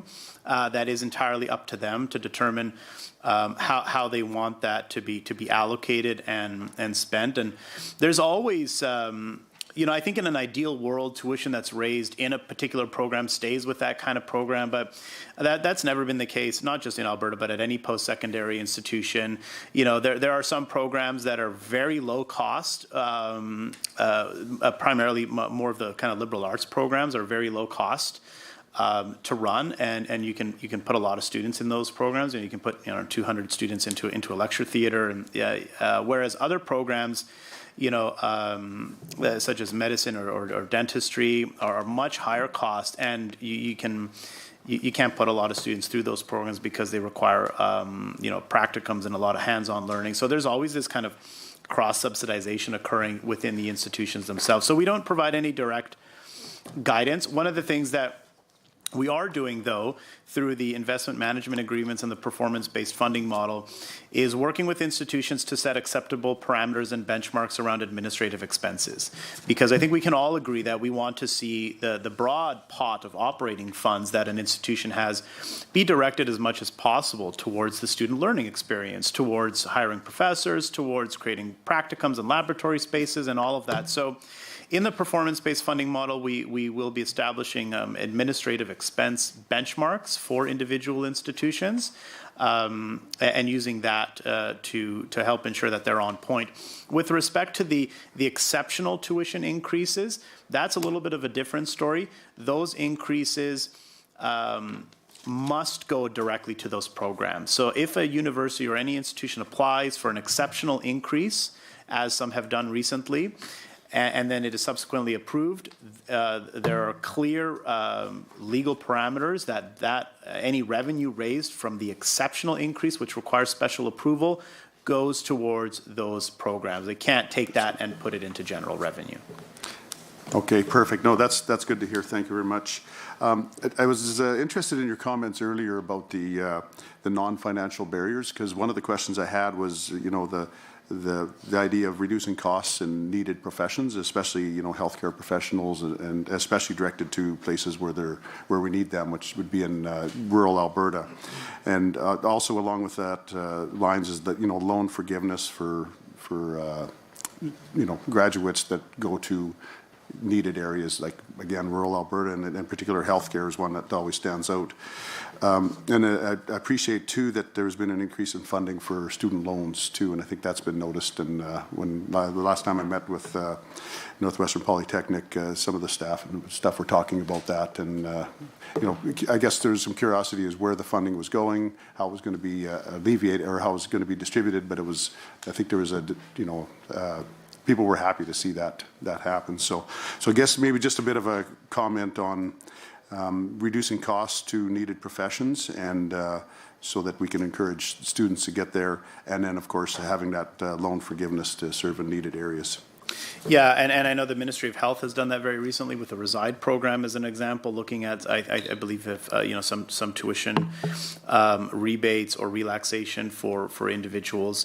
But to your point about some of the non-financial barriers and in some of your communities, I think that's particularly important as well, because it may not be a matter of financial barriers or lack of available student assistance, but maybe some of the geographic distances, and individuals don't want to leave their community, don't want to go to Edmonton to take a particular program. And I think that's why it's important that we look at trying to find more ways to deliver local programming in our local communities. And specifically for Northwestern Polytechnic, its transition will help achieve exactly that, will help it expand programming in areas that the community needs right at home in the community. Thank you, Minister and members. That concludes the first portion of questions for independent members.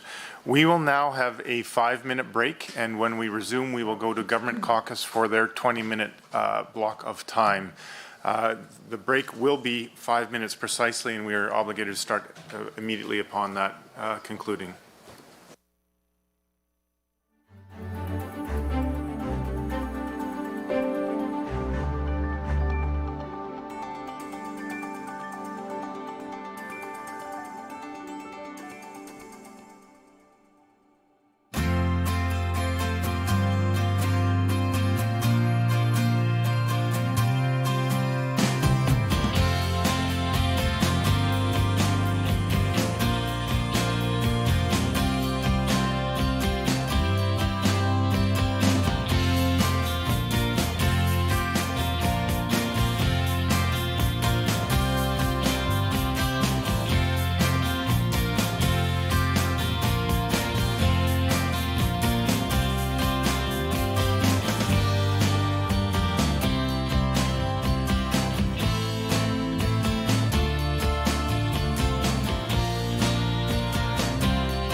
Welcome back, members. Thank you very much. We will now move to the Government Caucus for 20 minutes of questions from their members. I assume they would continue the pattern of combining time. Is that correct, Ms. Fry?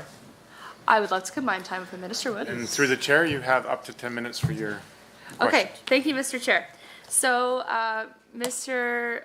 Minister, I'm very happy to see you here today. I want to thank your staff, both political and department staff, for being available and for helping us get answers to some very important questions for our constituents. As you know, I'm very happy to have Medicine Hat College in my riding, with both the Brooks campus and the Medicine Hat campus, and they have been extraordinary to work with. I know that you've come down multiple times and met with the president, Kevin Shufflebotham, and board chair and everyone else, and they certainly appreciate your visits and your frank conversations. So I see that 2022-2023 is the final year for the 7% tuition cap, and a fair amount of information outlined on page 115 of your fiscal plan regarding the tuition in the province moving forward. Can you please detail, through the chair, sorry, Mr. Chair, Minister, can you please detail what the government's plan is beyond this fiscal year to keep tuition affordable? Yeah, absolutely. Thank you for the question.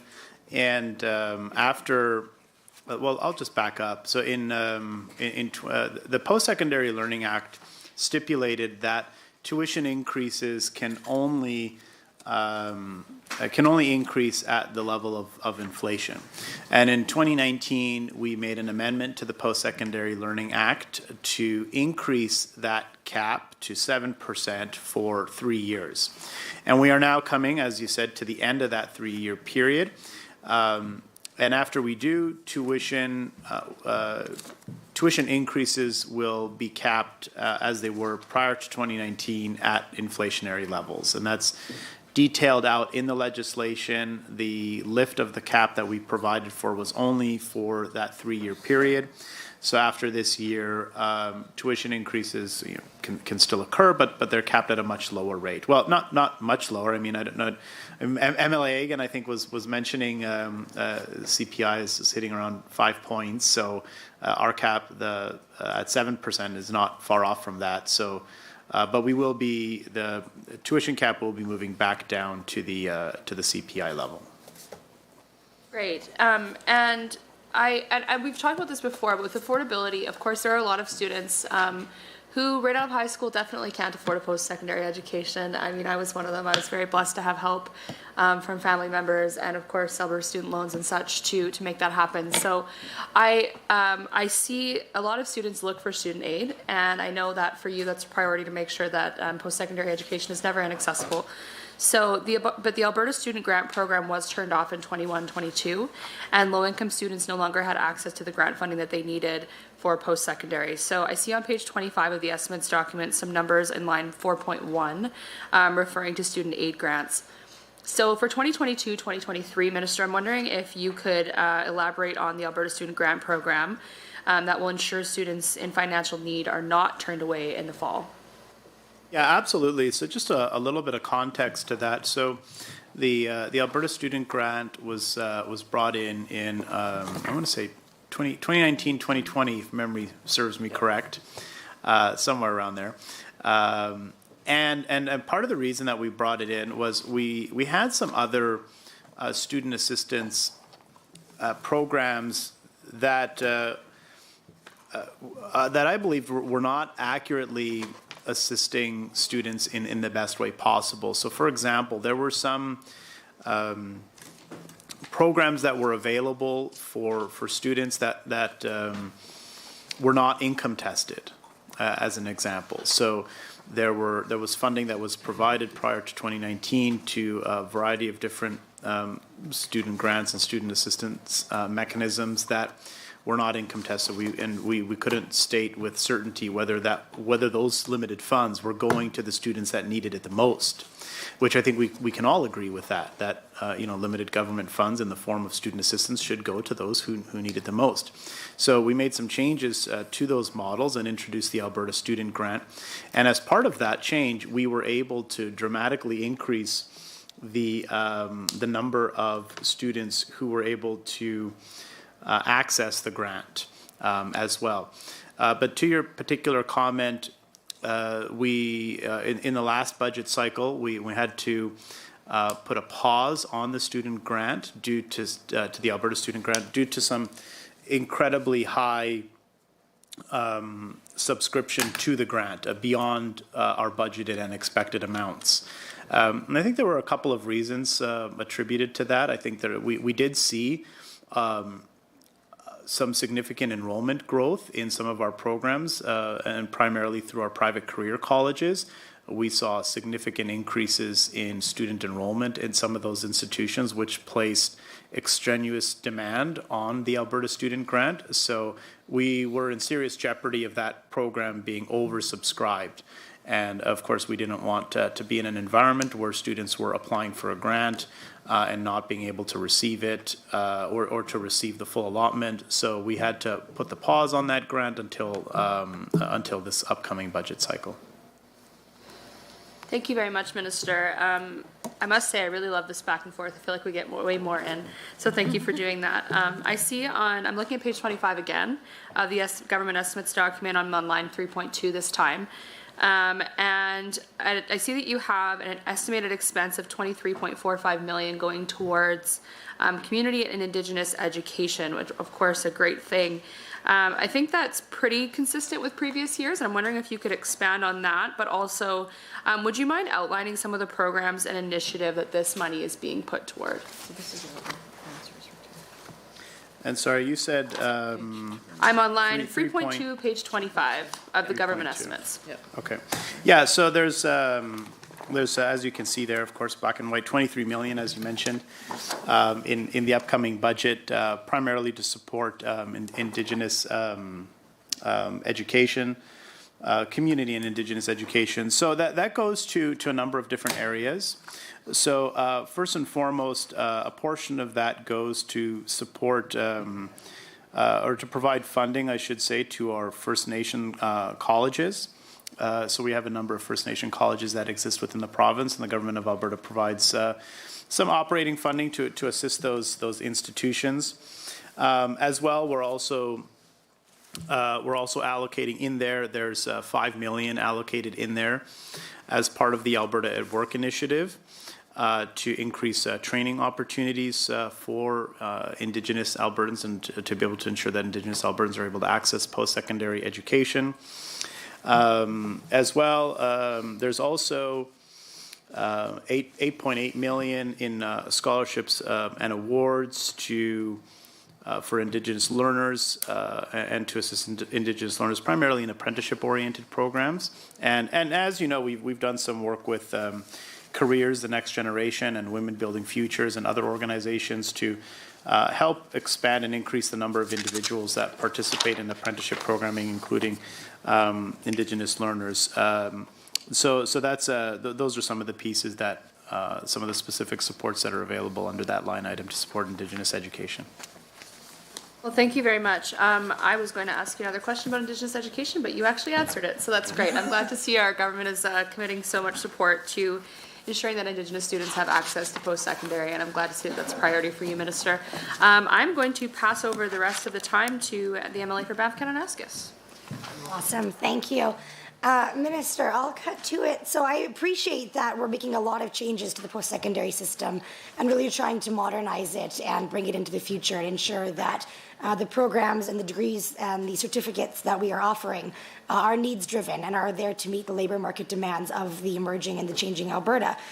So I note that under key objective 1.1 and 1.2 other business plan, it has this focus around transforming Alberta's adult learning system to be needs-driven based on labor market demands. So I'm wondering what metrics your ministry is using to determine those skills gaps that do exist in Alberta's emerging and diversified economy, and how those metrics will change as Alberta's economy continues to change and grow and diversify throughout the years. Yeah, I think one of the important parameters that we need to look at, and one of the things that we have used to look at our post-secondary system, is to what degree is our educational system connecting Albertans to jobs. And that's why from 2019 we've applied which you've probably heard me talking about before, but we've applied the lens of skills for jobs in our review of post-secondary education. We know through, the survey that we've been referencing a couple of times in this committee and other surveys that exist, that the number one reason that students choose post-secondary education and choose the programs that they end up enrolling in are because of their career aspirations associated with that program or their career aspirations more broadly. Is overwhelming career-oriented objectives for students in motivating their decisions to enroll. So with that in mind, I think it's incumbent upon us to make sure that our post-secondary system is operating in the best possible way to prepare students for their careers and to be successful in their careers. So that's why we are taking significant steps forward to expand internship opportunities. Previously, I had announced funding to MyTax to create just under 4,000 internship opportunities for post-secondary students. Budget 2022 also includes new funding to create more work-integrated learning opportunities. As well, through the, to your specific question around metrics and targets, we're also implementing the performance-based funding model, which will establish key targets and benchmarks for institutions associated with the labor market outcomes of their graduates. So we're in the process of finalizing some of those pieces to make sure we get it right, and make sure we're measuring the right thing. Are we measuring, the number of students who are employed, or the number of students who are employed in their field? The average earnings, like what is the precise metric that we need to track, which is and measures the right thing. So we are taking a close look at that, and we'll be using that as benchmarks to help ensure future funding is directed towards increasing the success of students after graduation. Thank you. And to follow up on that, when we track the success and the ability for students to obtain employment post-graduation, are we able to track whether or not that employment is gained in the specific field that they studied as well?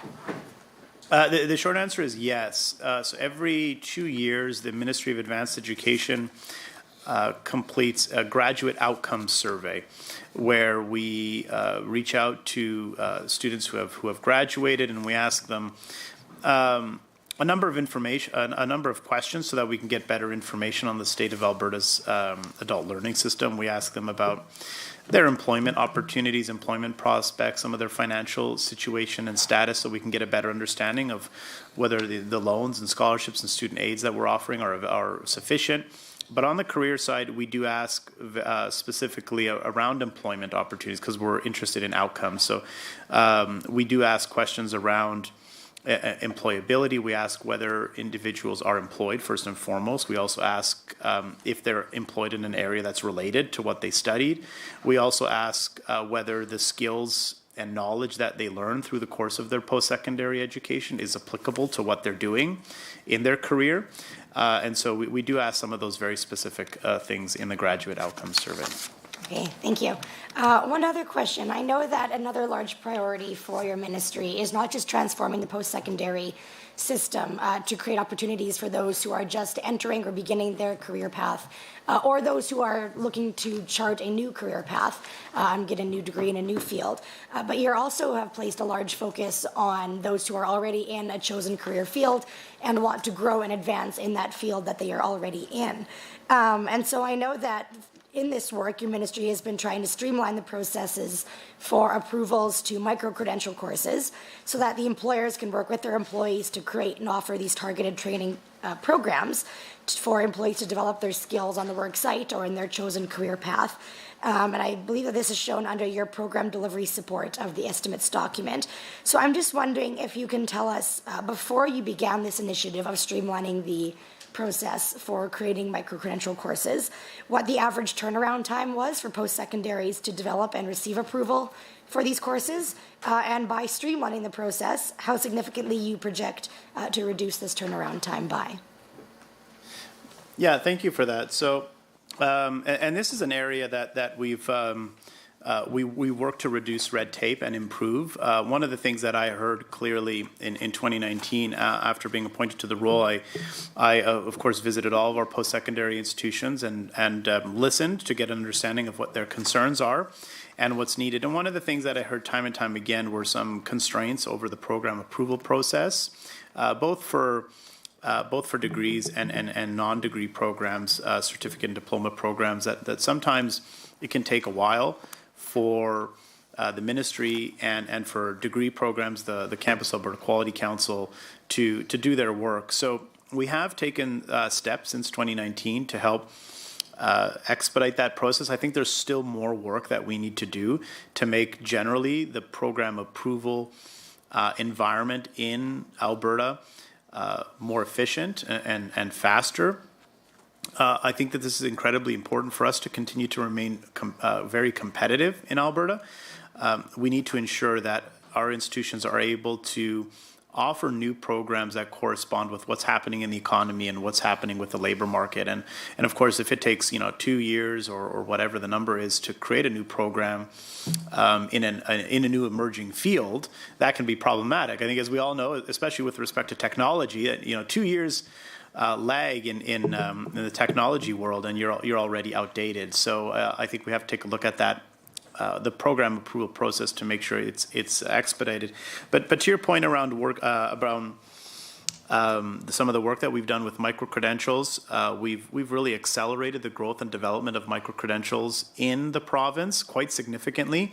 In August, I announced $5.6 million in funding to create 56 micro-credential programs in a range of different fields. If I remember correctly, one of the interesting ones that caught my eye was in drone piloting, which is I think a really cool one. And the really cool thing about micro-credentials is, of course, that they are they increase the opportunity for all Albertans to be able to upskill. So, any individual in whatever they're doing with respect to their career and their professional engagement, they're able to take these micro-credential opportunities to build their skill set and competencies in very nuanced areas. And that's going to help our province more widely have a more highly trained, skilled, and educated workforce, which of course allows those individuals success, because if they can build their own skill set and receive micro-credentials in a range of areas, it gives that individual more opportunities for success, but also helps our province.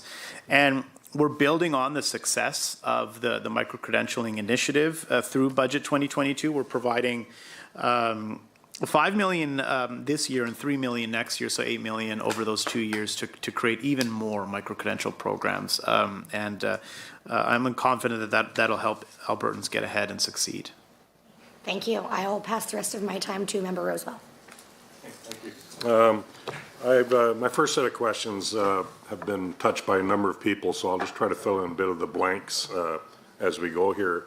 And it has to do with student aid grants and scholarships and awards, and I know you've dealt with that quite extensively. But I'm just wondering, is there parts of that money that is kind of intended exclusively for underprivileged economic backgrounds, and also maybe underrepresented groups? And then another one is I'm a member of the Premier's Council on the Status of People with Disability, and they did a strategic study on what was going to be the most important thing to them. And one of the two was employment, which lends itself to education. And so I'm just wondering if there's specific set-aside money in that aid stuff for those groups. So the short answer to your question is yes. In fact, the 59 million, if we round up, 60 million, that we have allocated in Budget 2022 under line item 4.1 in student aid grants, the vast majority of that goes towards low-income Albertans or underrepresented learners.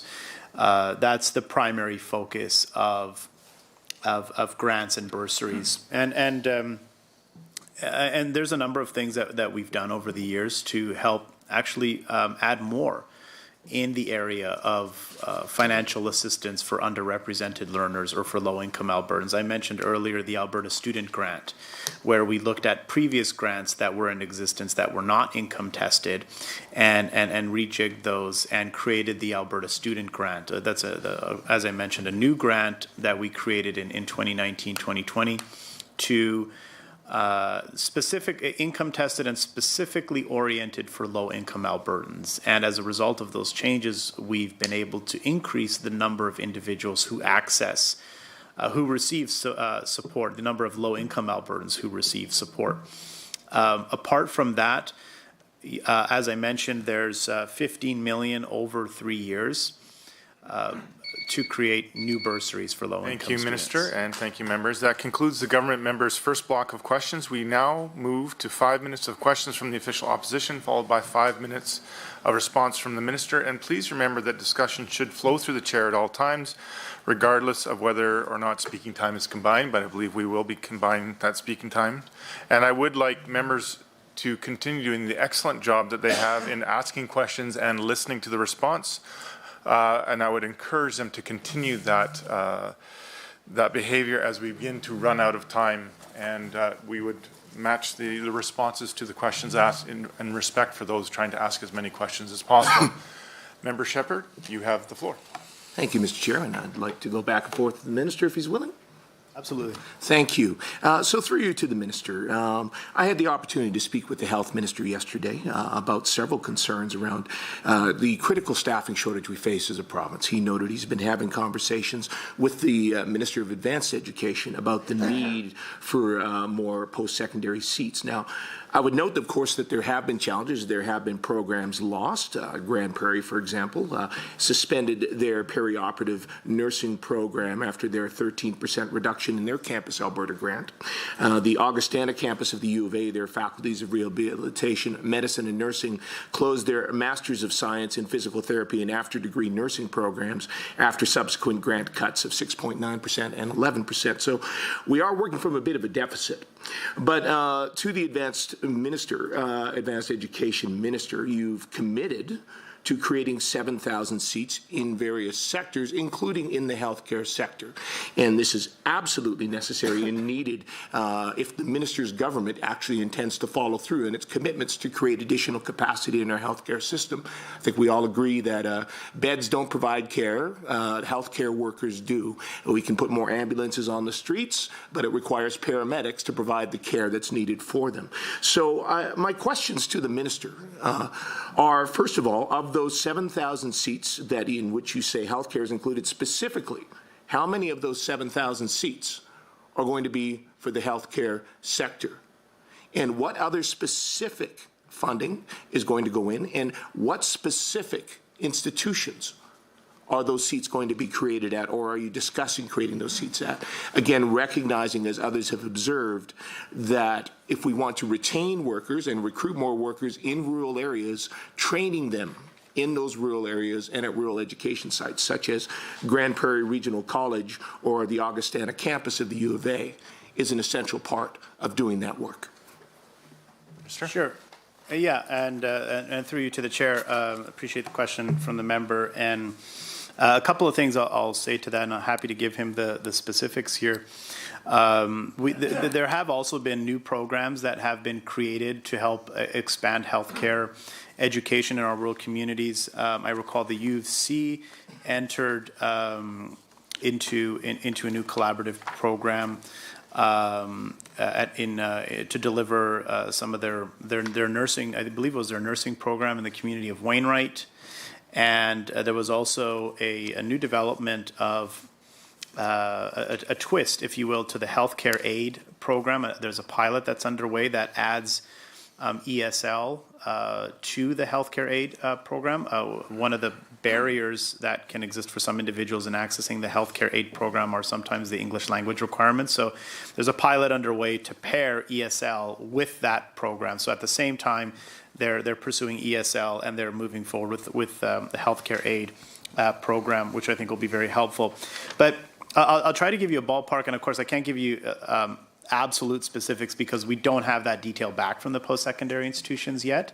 So we've asked them to, the institutions that do offer, for example, healthcare aid, to let us know how many spaces they think that they can create, and we haven't allocated funding just yet. So, but you're right. I did mention healthcare aid as one of the programs. From some of our early estimates, we do anticipate that we can see approximately 90 to 100 spaces added in the healthcare aid, and some of the institutions that are candidates for that are ones that, of course, deliver the healthcare aid program, which include Red Deer College, Norquest Medicine Hat, Lethbridge, Lakeland, NAIT, Bow Valley College, and others.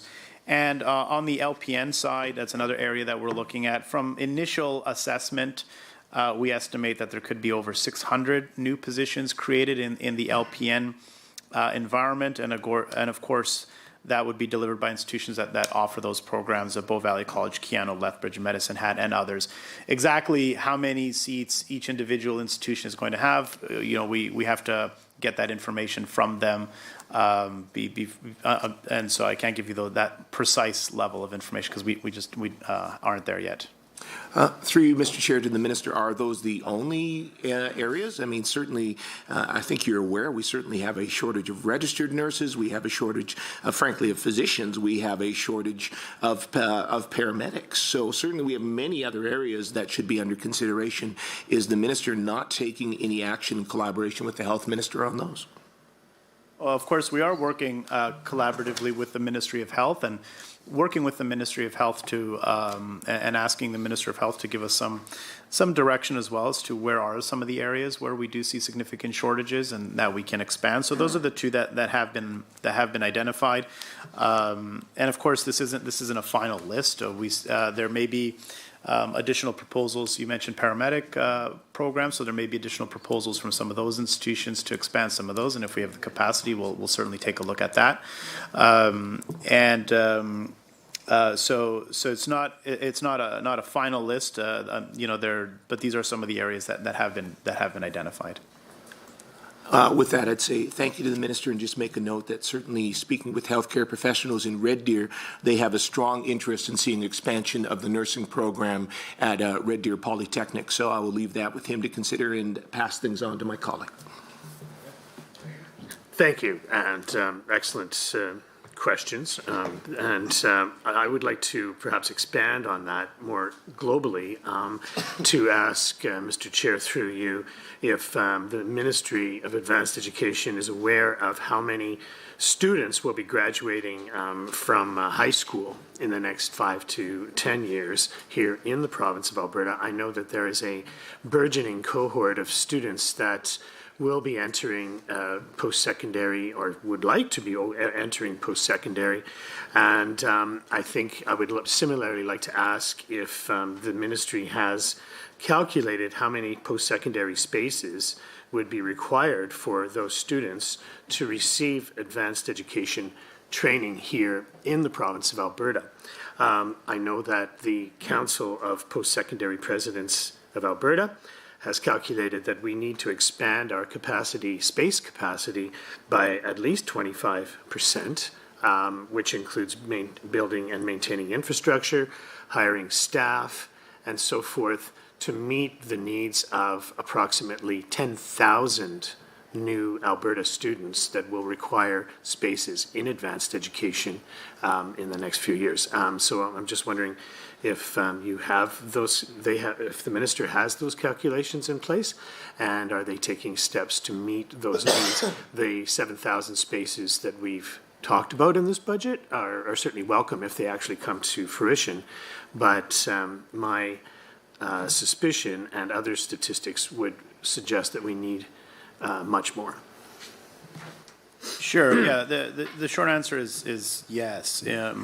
That's the primary purpose of the targeted enrollment expansion. Again, the $171 million over 3 years is to help meet some of the upcoming enrollment pressures that we see at our post-secondary institutions. I know you can't see it, but I have lots of cool charts and graphs and details about the post-secondary enrollment trends, where we expect to see the increases and by what levels. And I can just say broadly, I mean, I don't think it's much surprise, but we anticipate to see significant enrollment increases primarily in Calgary and Edmonton, in our two major urban centers, in our rural communities, and in many of our rural community colleges. We don't anticipate to see significant enrollment pressures in those institutions. It's disproportionately affecting Calgary and Edmonton. To your point, indeed, I have some of the numbers in front of me here. So over the next 4 years, we are anticipating to see an enrollment increase of about 8,000.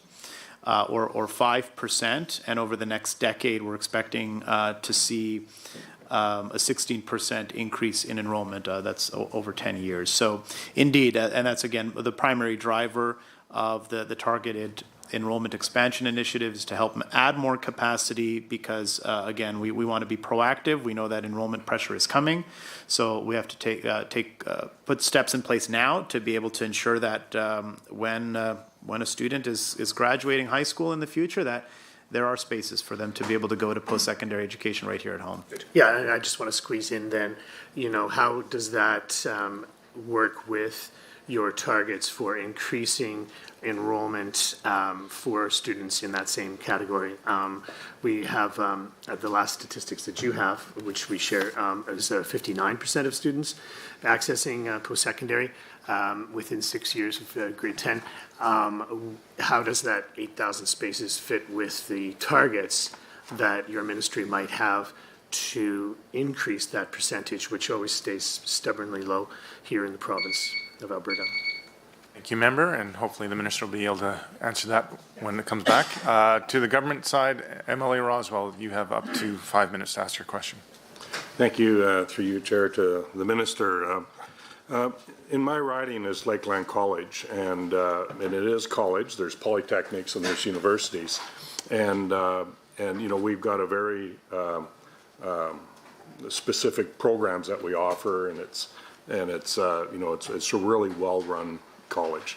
One of the problems we've run into recently with the Reform of Agency Boards and Commission Compensation Act and the levels that it has in there, it's created that colleges and polytechnics tend to want to be, they wind up being farm teams for universities because they can't pay as much. People get up to a certain level in their career and then they get headhunted by the major institutions and they move on. I know we've recently lost a VP out of Lakeland, and for that specific reason. So it is creating problem. It's having succession planning problems that it's adding to the college as well. And what we've seen is people are lobbying to become from a college to a polytechnic, from a polytechnic to a university, and they're trying to get in the favor of whoever to be called that so they can compete. I know in talking to the president of Lakeland College, she says, just give us a level playing field and we'll be fine. But this is definitely creating a problem. So my question, Minister, is there anything that can be done by your department? I know it's not exclusively what you deal with, but to ensure that smaller schools and colleges in Alberta like Lakeland can attract and retain high quality people. Yeah, absolutely. And just a little bit of context, of course. The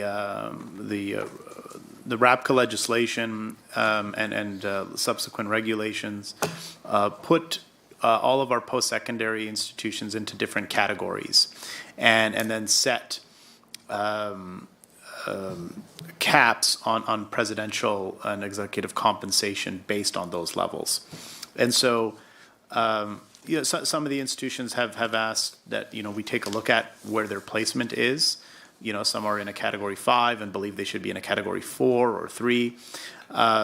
And with some of our institutions, you mentioned, I think, Red Deer and Grand Prairie becoming polytechnics, that actually doesn't move them in those bands at all. It because the bands don't depend on what type of institution well, they were created based on the kind of the type of institution, but it doesn't automatically move an institution. Like Red Deer becoming a polytechnic doesn't automatically move them into a different band. There needs to be an amendment to the regulation to do that. Although I would say broadly, I have some challenges with that entire framework.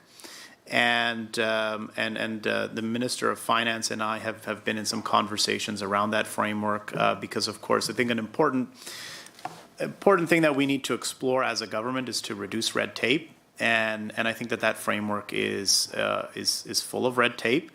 Over the past years, I've been getting requests because if there's any deviation from that regulation, there needs to be ministerial approval. So in some instances, a university or a college wants to hire a new president and wants to give them a greater vehicle allowance than is permitted by the regulation or something like that, and it needs ministerial approval.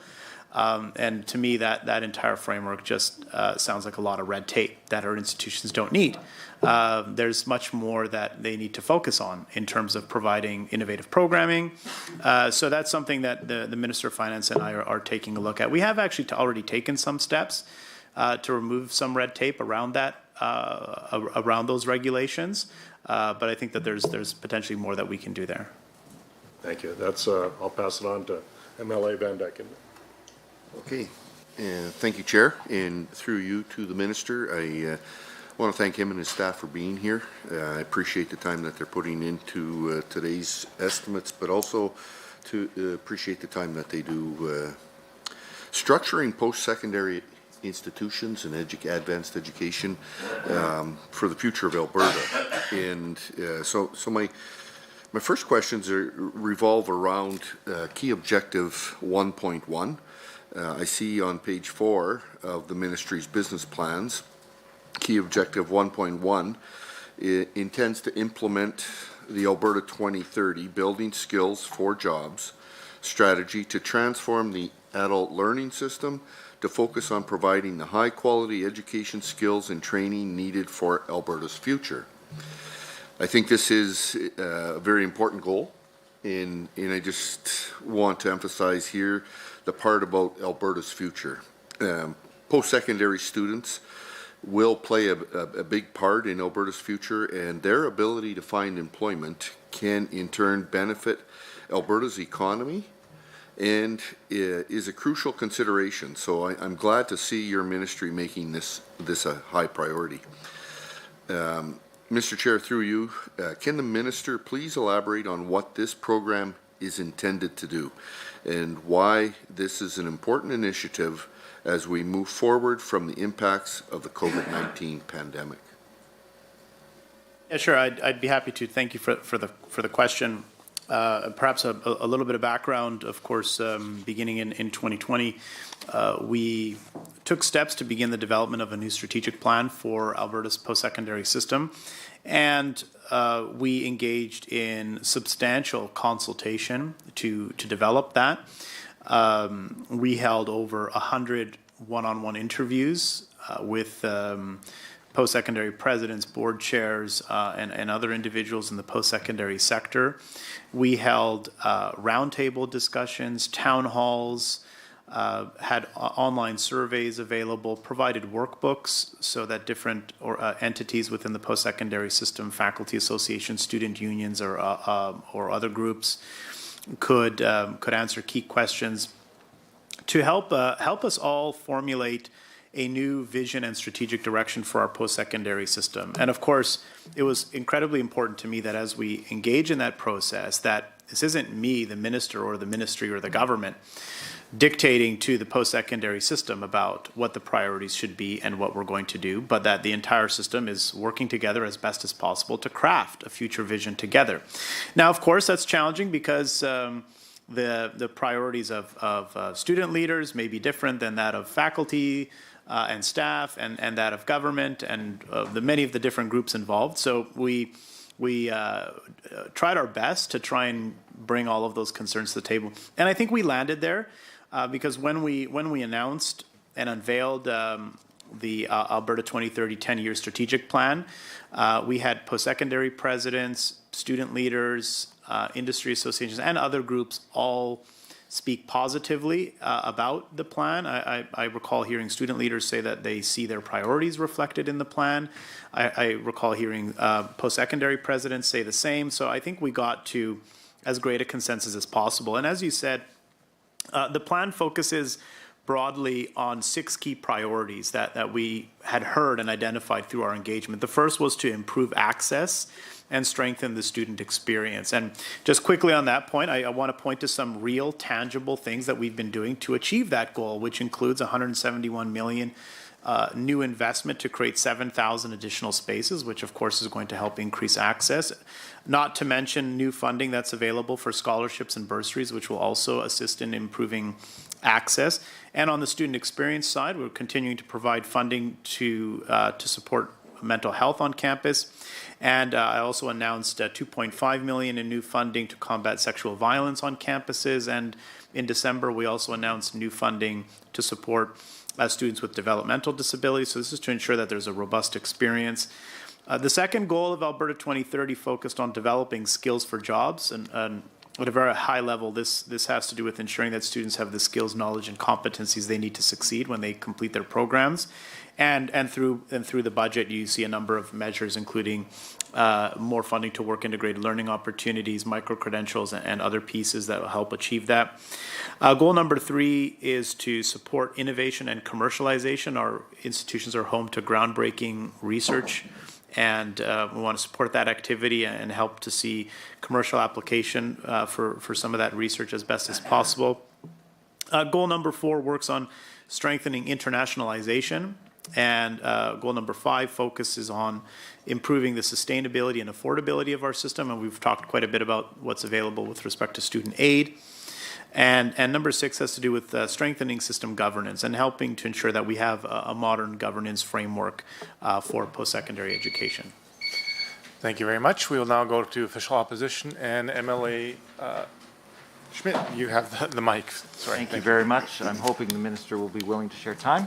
Of course. Great, thank you. So the minister has talked about a number of times $12 million in scholarships and $15 million in bursaries, and yet we see in Section 4 at least a $13 million drop in student aid and only $1 million increase in Alberta Heritage Scholarships. So I'm hoping that he can help us understand where exactly this $12 million in scholarships and $15 million in bursaries is showing up in the estimates.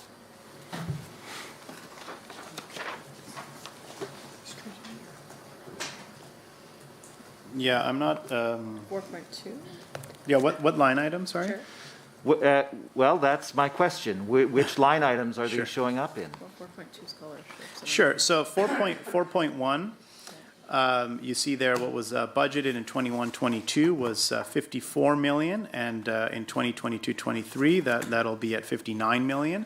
So there's 5 million there, which is the funding for new bursaries that I mentioned. Is 15 million over 3 years, so that's where the 5 is. There's 12 million if you go to page 27, the Alberta Heritage Scholarships. The budgeted amount in 21-22 was 53 million. That's up to 56 million in this budget. That's 3 million more, and that's for our existing scholarships. And then over the 3 years, that is we anticipate that to be a total of 12, but 3 million this year alone. I see. Okay. Thank you very much. So in line 4.1, then, why were student aid grants underspent by $4 million under what was budgeted?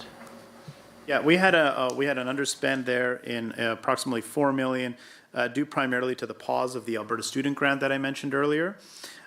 So we we were seeing some really significant pressures on the student grant and enrollment in other areas. We saw significant increases in enrollment at some of our private colleges and huge demand, and it was clear there was going to be a significant overspend in that program if it continued. So we had to put a pause on it to ensure that we didn't overspend our budgeted amount. So in order to prevent an overspend, you actually underspent. Am I understanding that correctly?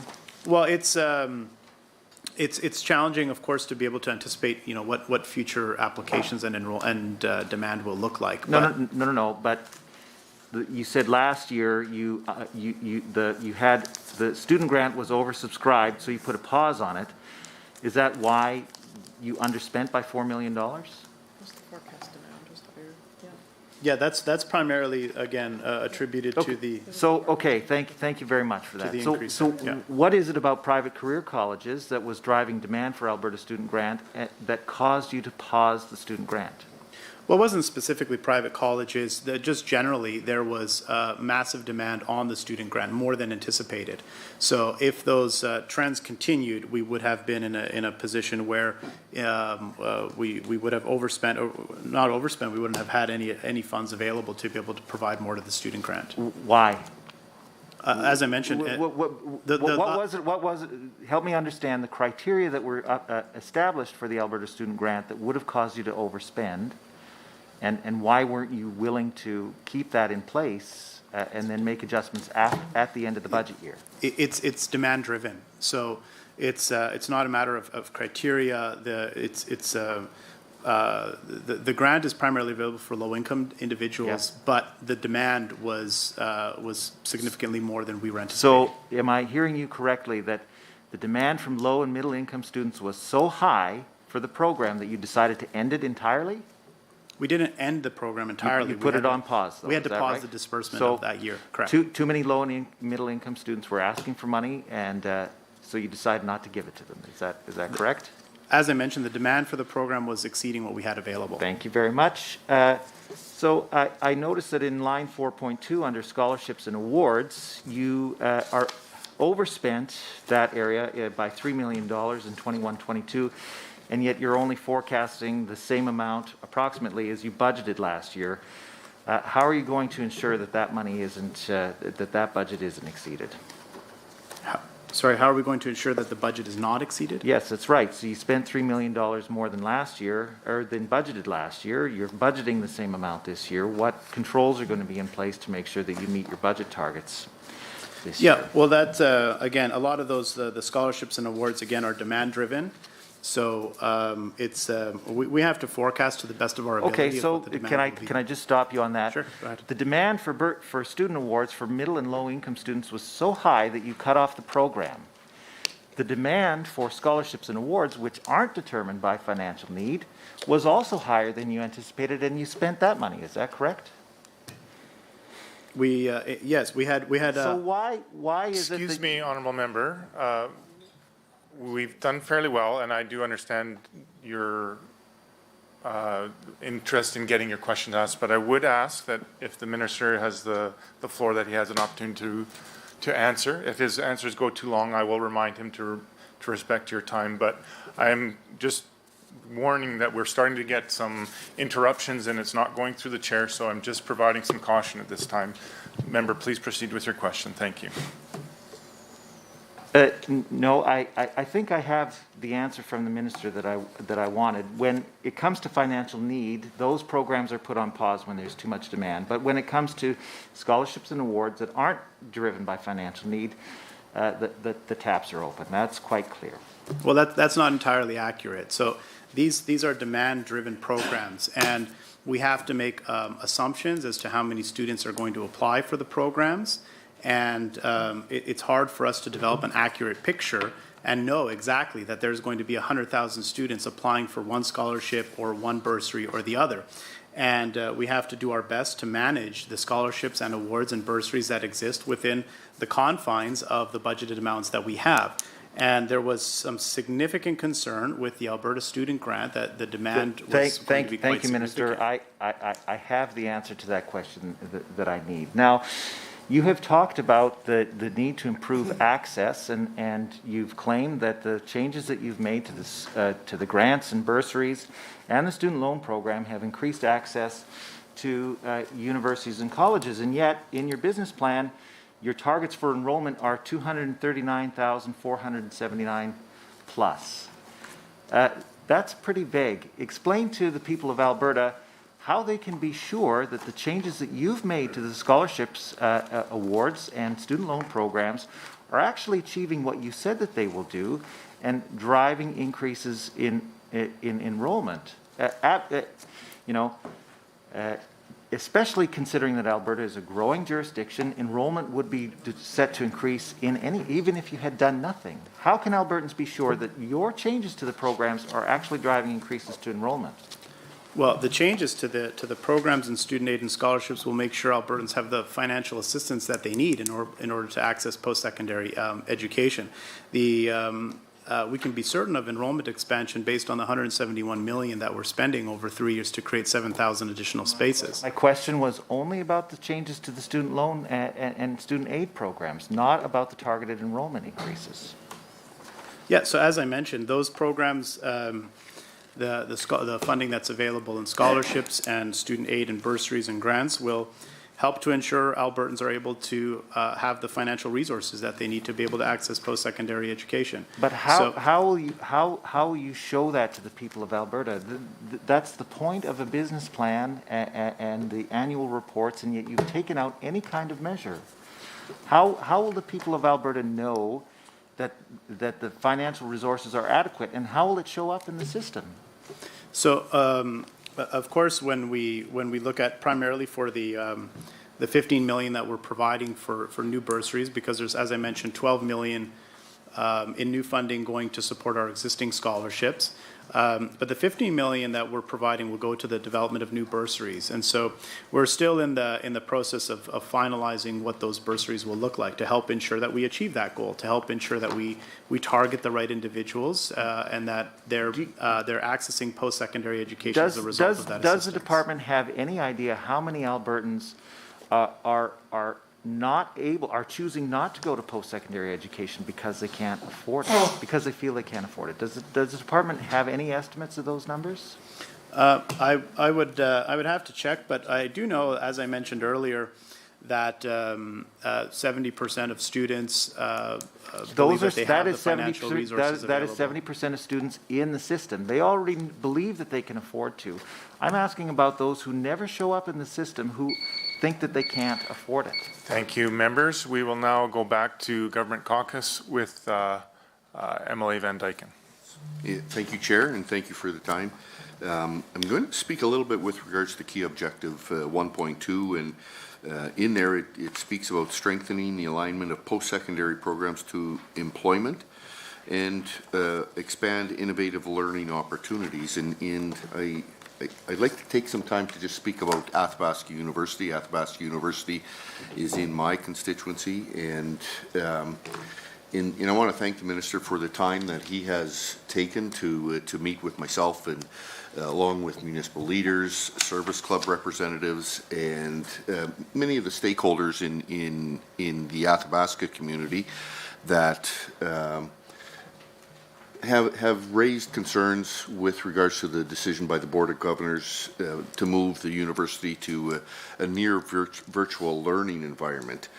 And I know I'm not the only one in the area that has concerns about the impacts that move may have on Athabasca University, but also that it may have on the Athabasca community itself. The move looks poised to push a lot of faculty and employees out of the area, so I'm concerned that this will diminish the quality of programs offered at Athabasca University. I guess the move during the pandemic that we've seen a lot of at-home work, how is that going to impact overall quality and productivity going forward is yet to be determined, but I do have a lot of constituents that are concerned that the product offering at Athabasca University could deteriorate based off of that structure that moves a lot of the faculty off of the campus. And as I've said, Minister, I really appreciate the time that you've taken to meet with my constituents and those concerned. I'd like to just ask for if you could provide an update on some of the progress at Athabasca University, any of the efforts that the ministry is taking to mitigate any impacts it may have, those decisions may have on the community, and what role your ministry has in ensuring that both the community and the university are successful as they move forward. Yeah, thank you. I think that's an important question. I think that it's an interesting dynamic. Of course, the original mandate of Athabasca University was to be a university for any Albertan who wasn't able to go to a physical institution, wasn't able to go to a university in Calgary or Edmonton or somewhere else. So, they've excelled in that regard in making post-secondary education accessible to Albertans who may not have been able to visit a physical institution, and they're continuing to excel in that mandate. And I believe there's great promise for Athabasca University. They're really moving forward with a plan in their terms to become, and with my support, to become Canada's online university, to help look at the ability of that institution to grow not just within the province, but to become a national and international leader in open online education, and I think that they have the ability to do that. At the same time, I think there's also an ability for the institution to be a strong driver of job creation and economic growth in the region and in the community. So, and you're right, perhaps about maybe 3-4 weeks ago, I had another conversation with the mayor of the town of Athabasca and others to discuss some of their concerns and next steps. So we are continuing to have a very open conversation with them and with the university about how we can really marry both of these ideas. And I think ultimately we can. I think that we can continue that we can allow Athabasca University to grow, to excel, to become a national and international player, while at the same time helping to provide employment and job opportunities for the community. So we are still engaged in a lot of those conversations to find the right way forward. Good. Thank you, Minister, and through you to the Chair. I want to thank you for the opportunities to have those discussions. Also, local representation on the board has been a high priority for yourself, and I appreciate that. I'm going to go back to some of the focus on Alberta at Work initiative. So Alberta's future with regards to ensuring that we have the people we need to fill the spaces we have in the workforce. And on page 4 of the business plan, it states that the Alberta at Work initiative has advanced education, investing $235 million over the next 3 years. So I've got 4 questions with regards to that $235 million. My question is, the first question would be, what is the breakdown by the year, each year? Second question, what programs will be offered through that investment, Alberta at Work initiative? Third question, which post-secondary institutions will receive that targeted enrollment expansion funding, and how is or was that determined? And fourth question, how does the ministry plan to measure the success of the investment that they were making in Alberta at Work initiative?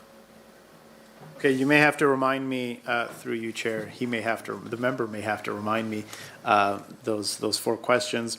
I think one of your first questions was the $235 million from the Alberta at Work, and more details about how that is being rolled out. So 171 million of the 235 is going to adding seats to the Targeted Enrollment Expansion Initiative. 15 million of the 235 is going to apprenticeship expansion programs. So these will be initiatives to look at developing new apprenticeships in areas where we believe there's opportunity to create new apprenticeships. We've started some of that work already, but like as an example, we're taking a look at some occupations in tech and examining their potential for individuals to be educated in those areas through an apprenticeship style. There's also 8 million over 2 years for micro-credential programs. There's 15 million in new funding over 3 years to create new bursaries for low-income students. There's 15 million over 3 years for additional funding to some of our apprenticeship partners. Some of our apprenticeship partners, we haven't finalized this yet, but as an example, some of our apprenticeship partners include organizations like Women Building Futures that work to help more women find success in the trades. There's also 6 million over 3 years to create more work-integrated learning placements, and there is 5 million over 3 years specifically to support Indigenous participation in post-secondary education. So that's the breakdown there. I think your other question was around the target enrollment funding, who's going to get what. We don't have that finalized yet. Because we've asked all of our post-secondary, we've outlined a number, I should back up. We've outlined the key priority fields, being healthcare, veterinary medicine, computer science, engineering, and other areas. We've identified that these are some of the priority areas, and then we've subsequently asked our post-secondary institutions to have a look at how many spaces can they create in those fields broadly. And so we don't have the specific allocations yet because we need to wait and receive some of that information. I think that was maybe 2 or 3 of your questions. So I know I'm missing 1 or 2 of them. Thank you. You got most of the answers. I guess the final question would be, is there any parameters that have been laid out to measure success, the success of the initiative and how we move forward with that? Yeah, of course, we'll be looking at enrollment levels because if we look at a healthcare aid program and an institution tells us they believe that they can create 20 new healthcare aid spots, we'll be looking at application and enrollment levels as we move forward to see if we're actually adding 20 more students. Thank you, Minister. Member Emily Egan, for your final 10-minute block. Thank you, Chair, and thank you, Minister, for your answers. I'm going to try to squeeze in all or some of the outstanding questions I have, so if they might stack up a little bit, so it's a kind of a hybrid back and forth, if you get my drift. First of all, if I could ask through the Chair that the Ministry tables the information that you were showing before, the chart and the table that you were just showing up to us a few question rounds ago, right? Is that on the enrollment pressures? Yes, please. Yeah, if you don't mind, that would be great. And my first question is just to reiterate what I was saying before. We've had COVID in our post-secondaries, and it's caused quite a burden. And so it's important for us to learn from the past to plan for the future. That's what budgets are all about. Has your ministry built contingency budgets for and reassurance to post-secondaries that you will provide assistance in regards to dealing with COVID now and in the future, in regards to air filtration systems, doing an audit of buildings to see how safe they are, PPE, putting vaccine clinics onto campuses, and so forth. I think I've heard from so many post-secondaries that we've all had to deal with it, but I think we can learn from the past and perhaps build a better supported and systematic approach to COVID as we move forward, because who knows what's next, as we say. Yeah, sure. On the COVID side, we did implement a number of those steps. There were, if memory serves me correct, rapid tests that were available and provided to some of our post-secondary institutions, as well as partnerships with Alberta Health to ensure that there were the vaccine bus that we had going around the province would be visiting some of our post-secondary institutions. And I know many of the institutions worked with Alberta Health to set up immunization clinics and centers. So, we're at over 90% of Albertans with a first dose, and it's quite higher on our post-secondary communities from their own reported data. I know the University of Alberta, University of Calgary, and other institutions have done extensive surveys of their campus communities that show over 97, 98% of their campus communities vaccinated. So I don't know that we'll need to continue to look at setting up vaccination clinics when we have such high vaccination rates, but if that's something that they want us to help with, then we'll help them with that. And just broadly, if there's anything that our post-secondary institutions need the government to help with, I've reiterated throughout the entirety of this very challenging pandemic over the course of the past 2 years, if there's anything that they need from government, to let us know, and we'd be happy to support them. That offer still stands if there's anything that they need. I haven't had a request from any post-secondary institution for additional funding to upgrade their air filtration systems or anything of that nature, but we will be available to assist them in any way, shape, or form that they need. Thanks. Yeah, no, and as I said before, I'm going to just try to squeeze in a bunch of questions. Okay, sure. Yeah, I mean, I think it's incumbent upon, as I said, learning from the past to plan for the future, and we know, if we have ways by which we can keep our post-secondaries open. I mean, that's what people want, right? They want them open. I think students want them open, but it has to be safe, and we can do things to help to achieve that goal. So a bunch of questions then. I just want to ask, in building this year's budget for advanced education, what was the consumer price index CPI number you used to project inflation? I'm just curious what that number is. As I said before earlier, that I heard that it's moved up to 5 or even 5.7% from Statistics Canada. I think that, even if you're budgeting for 3 or 4% increase, then let's say if you're giving an operational grant to a given college or university at zero, really you're making a 3 or 4% cut, right? We have to, as part of responsible planning, plan for inflation and to make sure you're not just using that as an excuse to cut or atrophy programming. My next question is in regards to the mental health grant. I know that you made an announcement before, a few weeks before the budget around, sexual assault and protections, and mental health grants. I'm just know that the grant seems to be static in this budget. And considering the increase in enrollment and inflation and so forth, and the increased need for mental health supports due to the pandemic and other pressures, that I would have expected to see that mental health grant grow both with enrollment and inflation. Another question I have, again, I get a lot of questions from individuals across the province, and this one comes back again. We know that deferred maintenance liability in post-secondary is quite high.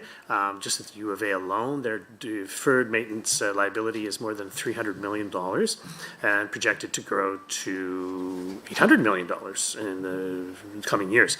Until this issue is addressed, the quality of education and research will continue to suffer as facilities fall into disrepair, and we will continue to leave these exponentially growing debts to the institutions and to future generations, right? So how does the government tend to deal with deferred maintenance? And if the minister could provide a full list of capital maintenance and renewal projects that make up, not just this year's capital budget, but for outstanding needs that have been submitted to your ministry by universities and colleges and polytechnics. Another question I have is in regards to Campus Saint-Jean. And of course, there's been a lot of outstanding difficulty around maintaining and keeping the doors open for Campus Saint-Jean. I know that this provincial government does have a responsibility based on the agreement that they did make with the monastic order when this facility was moved to the public sphere and to the University of Alberta back in the 1970s. And I'm just curious to know what the strategy is from this ministry to resolve this issue. How much have you spent on the lawsuit thus far? And, you know, again, it was already racking up to spend on legal fees, exceeding the amount of money that, in fact, Campus Saint-Jean was seeking in funding to keep the lights on there. And so I'm just curious to see where your ministry is in regards to Campus Saint-Jean, and if you can provide reassurance that not only will it be properly funded. Order has been noted. Under 23G, I believe it is improper for any member to be asking about an ongoing legal matter. I'm just curious if we could get your guidance on that. MLA to respond. Yeah, no, it's, I mean, if you can separate the legal issue, it's the existential situation that Campus Saint-Jean is in, considering that it was moved by the monastic order to the University of Alberta under the understanding that the province of Alberta would provide adequate funding and for growth and maintenance of the Campus Saint-Jean. And so yeah, I mean, there's the legal case, but then there's also the situation that Campus Saint-Jean finds itself in going forward. They got to plan for the future, right? Because it's uncertain at this point. Thank you. And just, I'm aware of the time, so I will not rule a point of order at this point, but I will provide a warning for the member to be aware that the minister cannot speak to anything before the courts. And I would ask the minister to be aware of his privilege there. So with consideration of your last minute, I will allow you to proceed with that caution. Yeah, Thank okay, you. thanks, Chair. Appreciate that. Oh, yes, okay, so I'm just trying to squeeze some in here. Another one that a lot of people want to know is about examples in this budget where there's federal grants that require provincial grants in order to access the federal money. And, you know, everybody's nervous about leaving federal money on the table because let's say the provincial government doesn't provide their share with that agreement. And so I just would like to know if Advanced Education has a list of matching grant projects with the federal government in advanced education that where that agreement has been maintained, where we've put in our share of the matching grant, and if there's any outstanding ones that we need to you know, just remind ourselves that we need to put that money in order to get the other money so we can continue funding advanced education. Thank you, member, for that. Now we will go back to Government Caucus for their final block of time. MLA Walker, you may proceed with up to 5 minutes of questions. Thank you so much, Chair, and thank you to the Minister and staff for being here. This has been a really enlightening discussion over the last almost 3 hours now, and it's just my pleasure to now engage. The Minister's okay to go back and forth? Yeah. Oh, you're a really nice guy. Oh, good.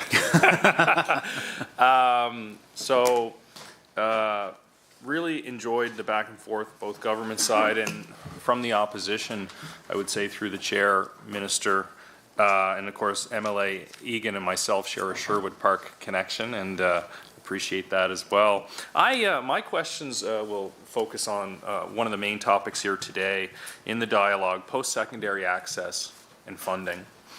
I believe you and I had spoken earlier, 26 post-secondary institutions in Alberta.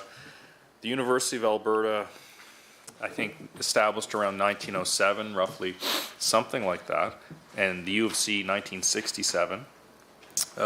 Great polytechnics like NAIT and SAIT and others, including that MLA Roswell had mentioned earlier, very important to local communities.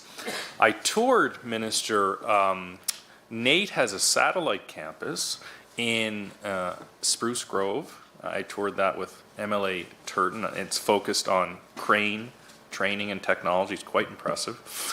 Nate's really important as well to my own community of Sherwood Park, Strathcona County being a 100,000 person community, and we don't exactly have our own post-secondary institution, but of course in the capital region, U of A, Nate, incredibly important institutions to my riding of Sherwood Park. So, Minister, I'll just begin on budget line 4 on page 25 of the estimates documents, details some funding for scholarships and grants.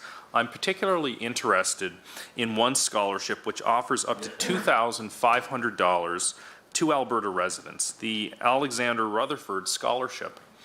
How many students usually qualify for the Alexander Rutherford Scholarship, and how much funding does Budget 2022 allocate for this scholarship? As well, really excited about the discussion around the University of Calgary, Minister. So just wondering, Minister Taves included an expansion to the Calgary Veterinary Medicine Program in his Budget Day speech. I see from page 1 of the capital plan that $58.5 million will be provided to the U of C expansion of facilities. How many additional seats in this program will this investment generate? And I know how important this is and how much our government is focused on ensuring we have veterinarian capacity going forward, both urban veterinary capacity as well as rural. One of my constituents is a major leader in the Alberta veterinary world as well as nationally, sitting on boards both provincially and across Canada, and he's made clear to me how important it is that we look at this issue and we may ensure there is enough of a labor pool to supply these positions. So, you know what, I'll stop there. I might have one more question, but I want to hear your thoughts on these two questions I put to you. Thank you, Chair. Sure, yeah, appreciate that, and I'm happy to answer those questions specifically. And I think, you know, as you mentioned, there's the question around access, and there's certainly a financial component that goes into the discussion around access. But as I was mentioning, according to that report from the Senate that was done in 2011, where they looked very specifically at the barriers to accessing post-secondary education, one of the things that they noted was the significance of non-financial barriers and the role that non-financial barriers play. And I just managed to pull it up here, and they quoted in their report Ross Finney of the University of Ottawa. And he stated to that committee, to the Senate and their committee when they were undertaking this work around access, he had testified to the committee and said, quote, "Access is clearly the outcome of a detailed, complex, interrelated set of factors that begins to operate early in a young person's life and depends heavily on family background and early schooling experiences." So when we talk about access, it's quite a complex situation that we need to address with comprehensive solutions. There are financial barriers, yes, and we need to take steps to reducing those. But we also must develop strategies to address some of the non-financial barriers. And anyway, it goes into more detail, which I know I don't have time to get into today. But to answer your questions around the Rutherford Scholarship, you asked how many individuals received the scholarship. In 21-22, I do have the number. Approximately 22,000 learners received the Rutherford Scholarship, which was an increase of 5% over 2021. And of course, we've added funding to ensure that the pressure is accommodated. And on average, we do know that demand for the scholarship does increase by about 5% year over year. And in 2022, we have $46.8 million for the Rutherford Scholarship alone. That will provide funding to approximately 22,800 learners. In the 20 seconds I have left, 30 seconds, regarding the U of C Vet School, we anticipate to see an additional 50 seats by 2024-25, which I believe is a doubling of the University of Calgary's vet med school capacity, which will be quite significant because we do have shortages in large animal care and in other areas. And this operating funding plus the capital investment that you mentioned of $58.5 million will help meet that demand. I apologize for the interruption, but I must advise the committee that the time allotted for consideration of the ministry's estimates has concluded. I would like to remind committee members that we are scheduled to meet March 16th, today, 2022, at 4 p.m. to consider the estimates of Executive Council. Thank you, everyone. This meeting is adjourned.